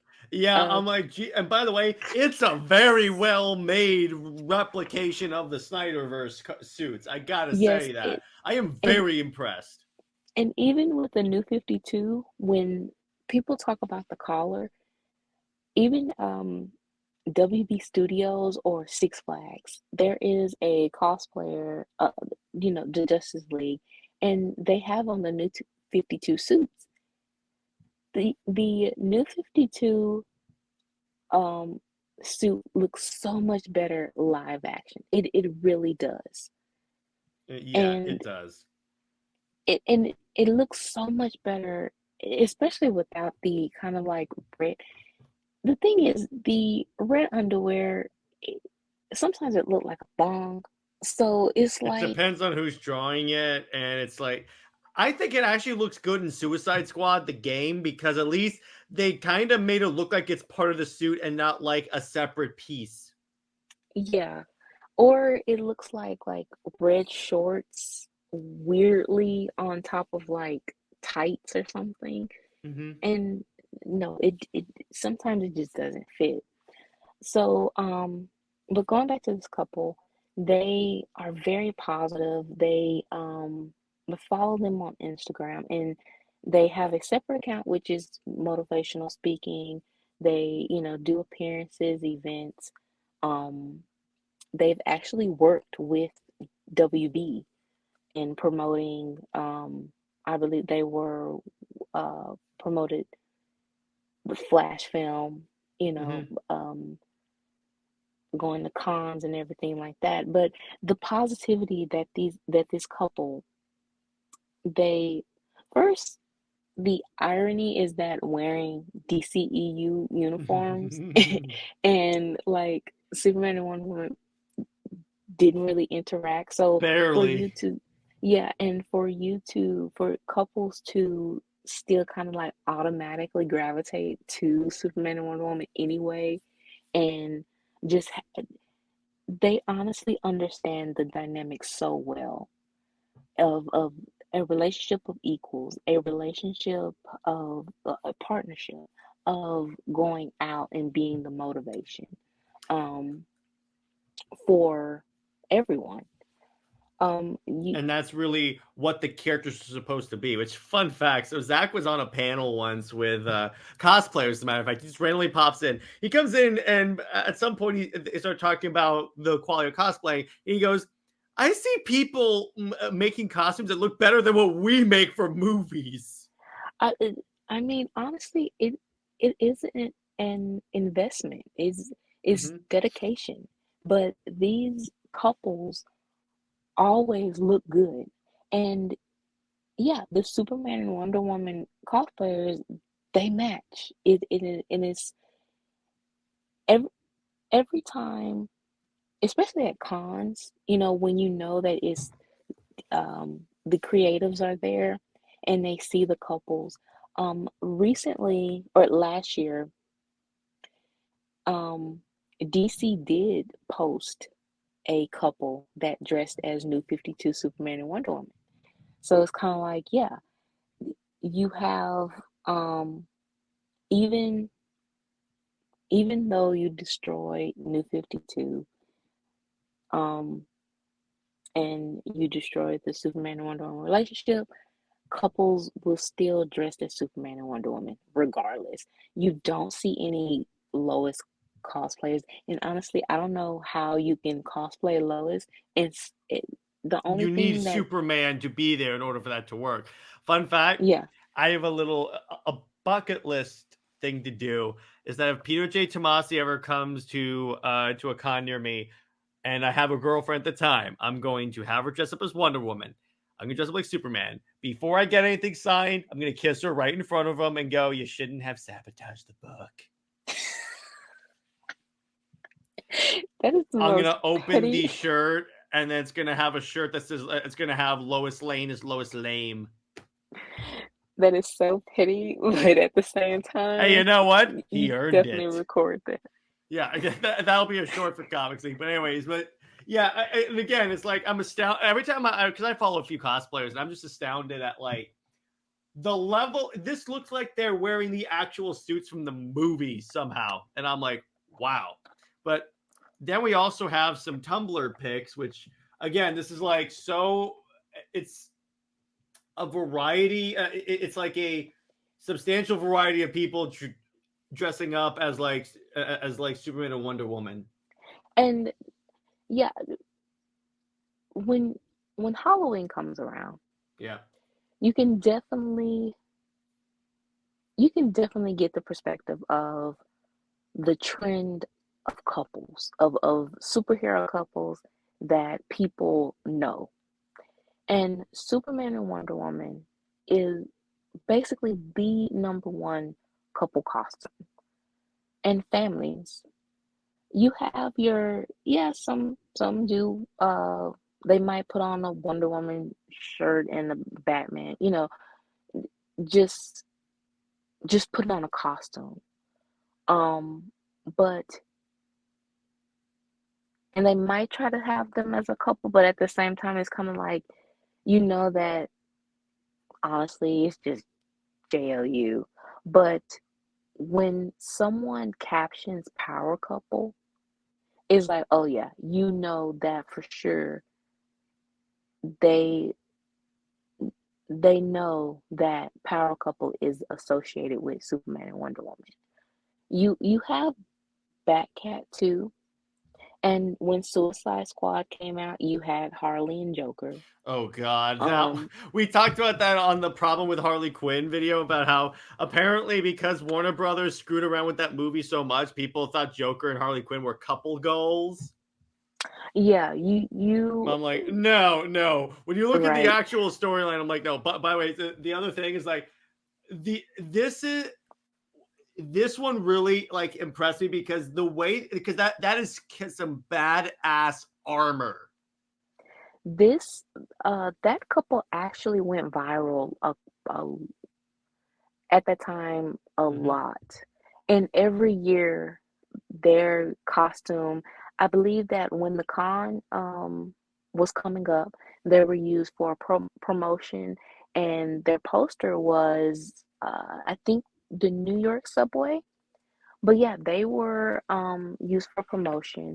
And it was also another couple that every year um, they would go volunteer at children's hospitals. And they did a photo shoot actually of body paint. Mm. And so they, were nude, but their body paint was of the costumes, and that went viral. And all of a sudden, you saw different people even with body paint of Superman and Wonder Woman, but mostly of Wonder Woman, like when the maternity shoots of Mm-hmm.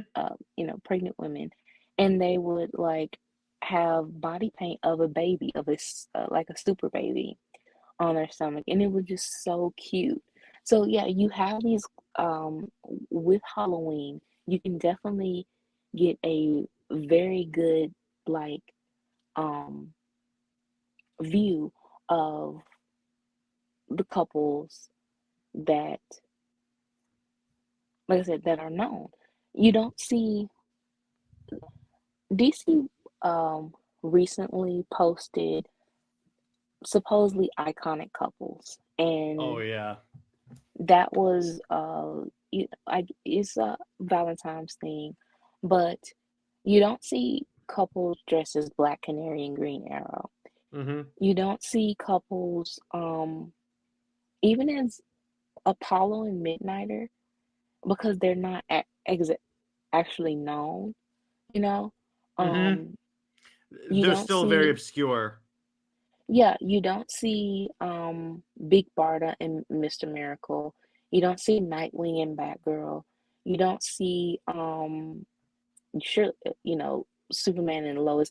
Even with Superman and Lois at this time having the Superman and Lois um show, or you did have still DCEU with Cavill and Adams, you still don't have many couples gravitating to them, and automatically um they want DCEU, Superman and Wonder Woman. So yeah, that whole But thing. yeah, it's because here's the thing.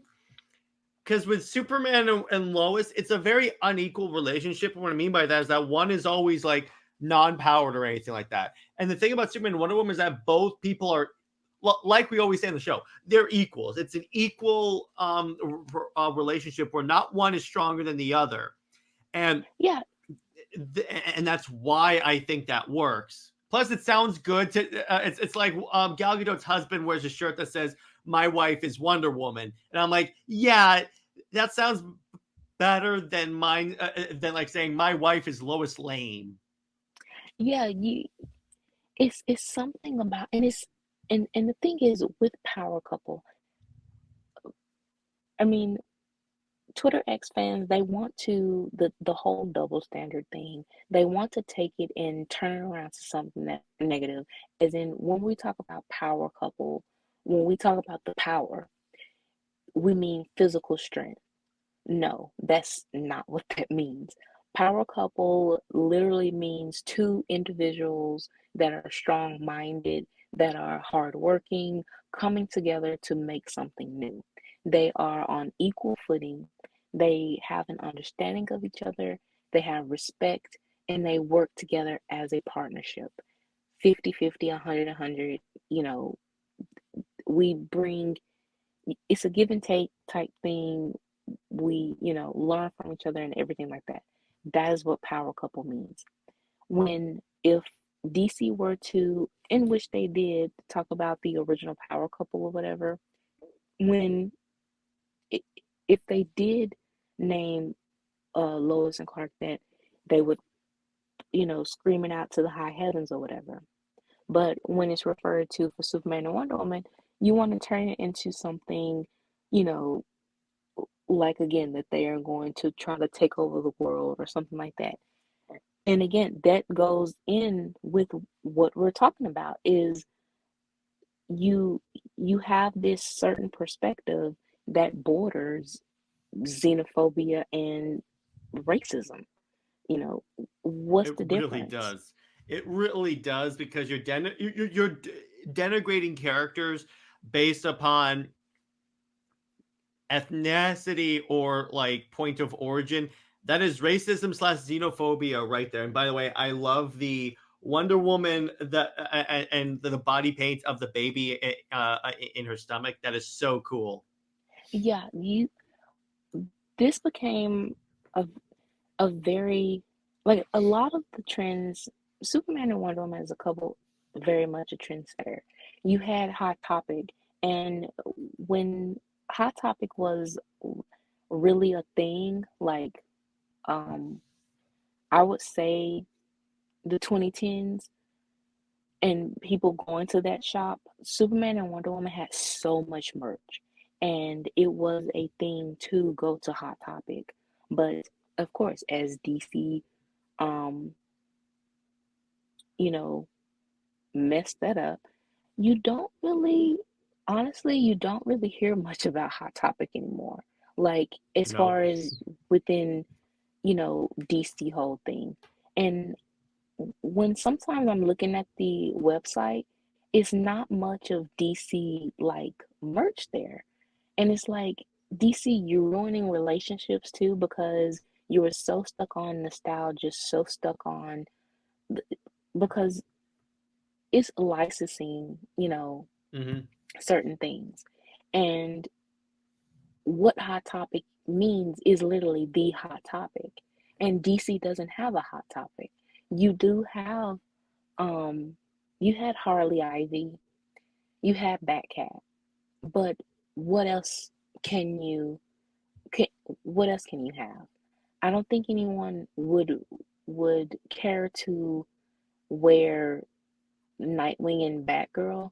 I just don't think that they, merchandise wise, advertising, they don't really match, you know. Um, and other couples are too obscure.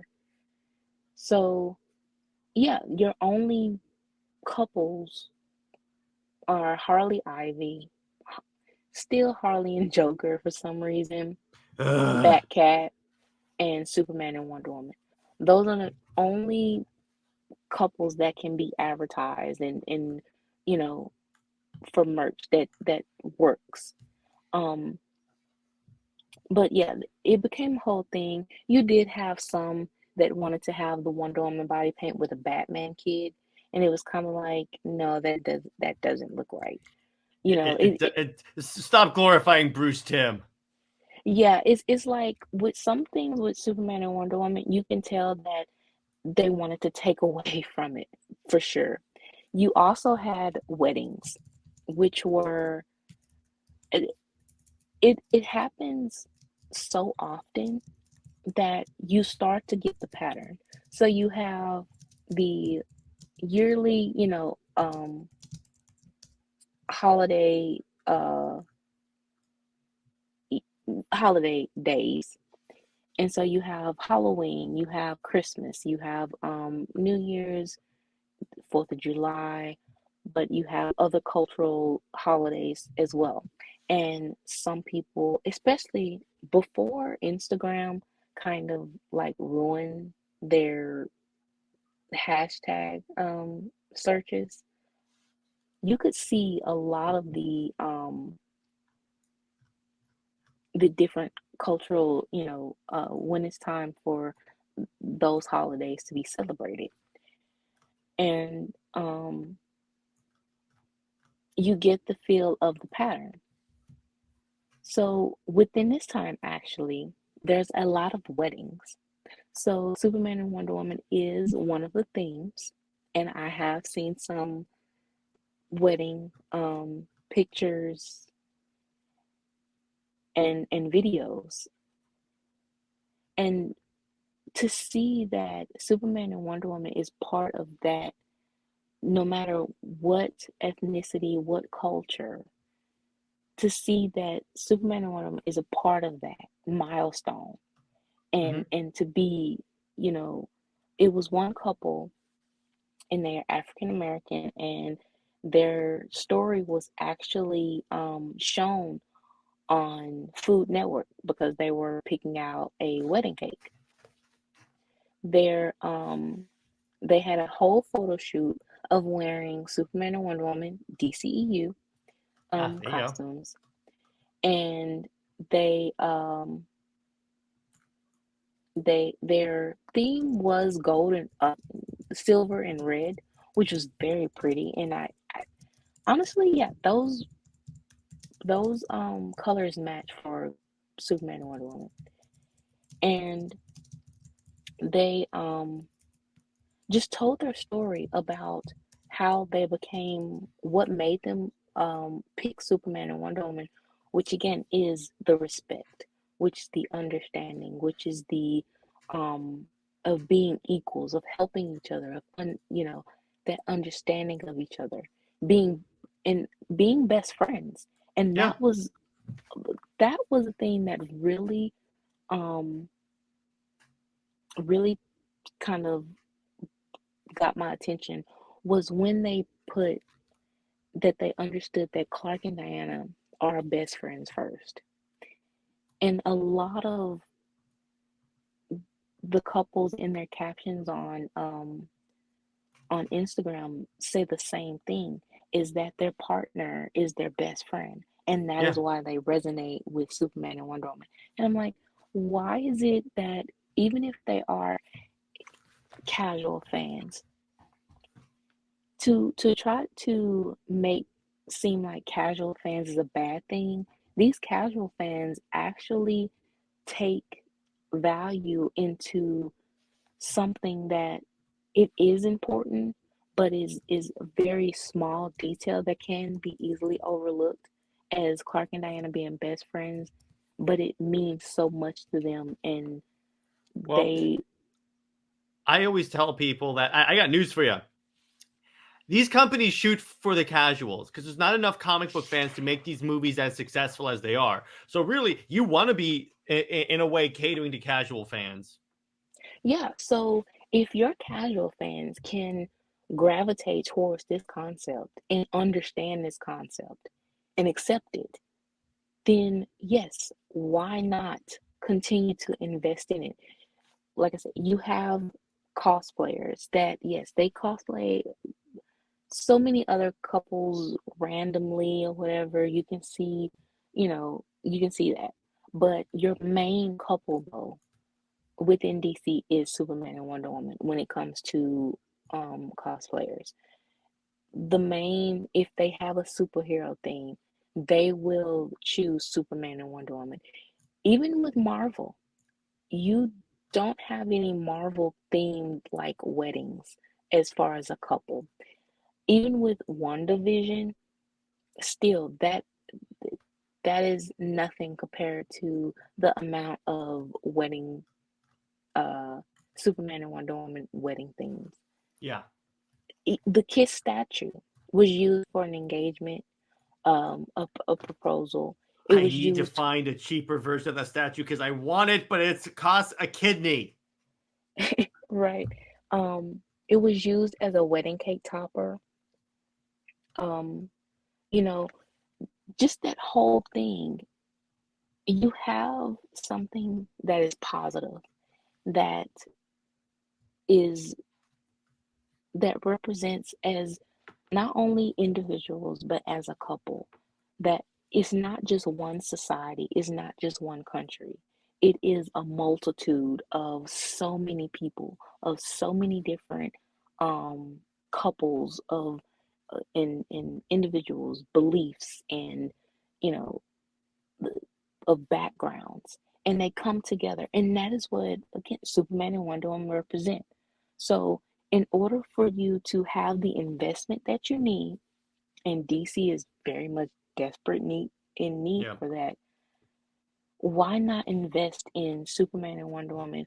Bring back Charles Soule and let him finish his story, or give a writer that can respect the couple and respect the characters as individuals and give that story, because honestly in 2024 we need that story of Superman and Wonder Woman being the diverse representation that they you know should Because hell, always be.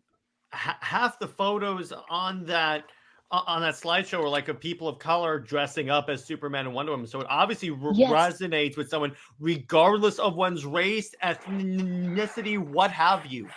yes, you have interracial couples, you have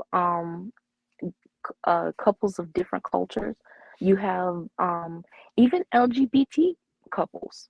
Mm-hmm. They there was a couple, he, and they it doesn't matter, they refer to each other as Superman and Wonder Woman. It doesn't Mm-hmm. matter if you are a lesbian couple or a male, male Mm-hmm. couple, they still resonated. It was actually a couple that uh they redid Superman and Wonder Woman 12. Oh, that's cool. And it was their engagement invitation. And it was kind of like for these, Okay, I'm you know, stealing that idea. and it was like these men, it was like they felt powerful of with this couple, and it was the understanding, of what this couple represents. You didn't have um bridal style carrying each other, or one or the other, um or nothing like that. You had them as equals. You had them, you know with what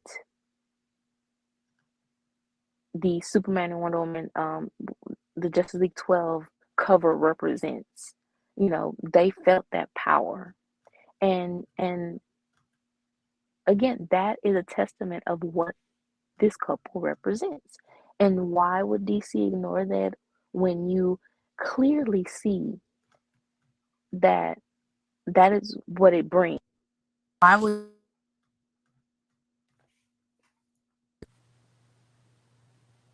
Why would you want to ignore that?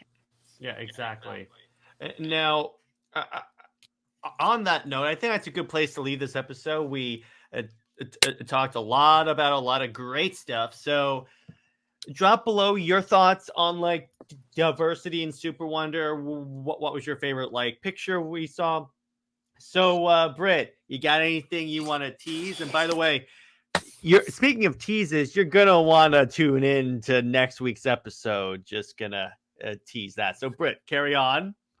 All right. So what we have is, well, first, I'm actually almost done with the Valentine story. Yeah. So it's actually going to be on time, which I'm very happy for. Oh, sweet. I also have just a few more, I's to dot, T's to cross to make sure for other chapters. But and I will also be uploading Love and Care, the first chapter, probably Monday. But of course, you get the exclusive to read it first. And we are, for the Instagram page, we are 300 or so, almost to 61,000. And with that, with coming with this show, that the Instagram page is about, displaying and celebrating the diversity that we've talked about. And all Superman and Wonder Woman fans, if you have fan arts, videos, or just a message to your significant Superman and Wonder Woman, and Wonder Woman, that is what that page is for, and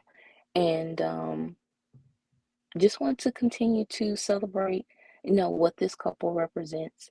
And don't forget to subscribe. Of course.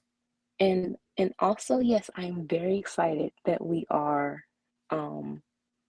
revealing our first chapter. Oh boy. Yeah, next week we are finally going to do it, ladies and gents. We are going to be revealing the secret project that Brit and I have teased since practically the inception of this show. And I may or may not have a little let's say teaser trailer to play during the show next week. So we'll see what we've got there. But in the meantime, everyone, stay heroic. And remember, Lois Lane is Lois Lane. See you later.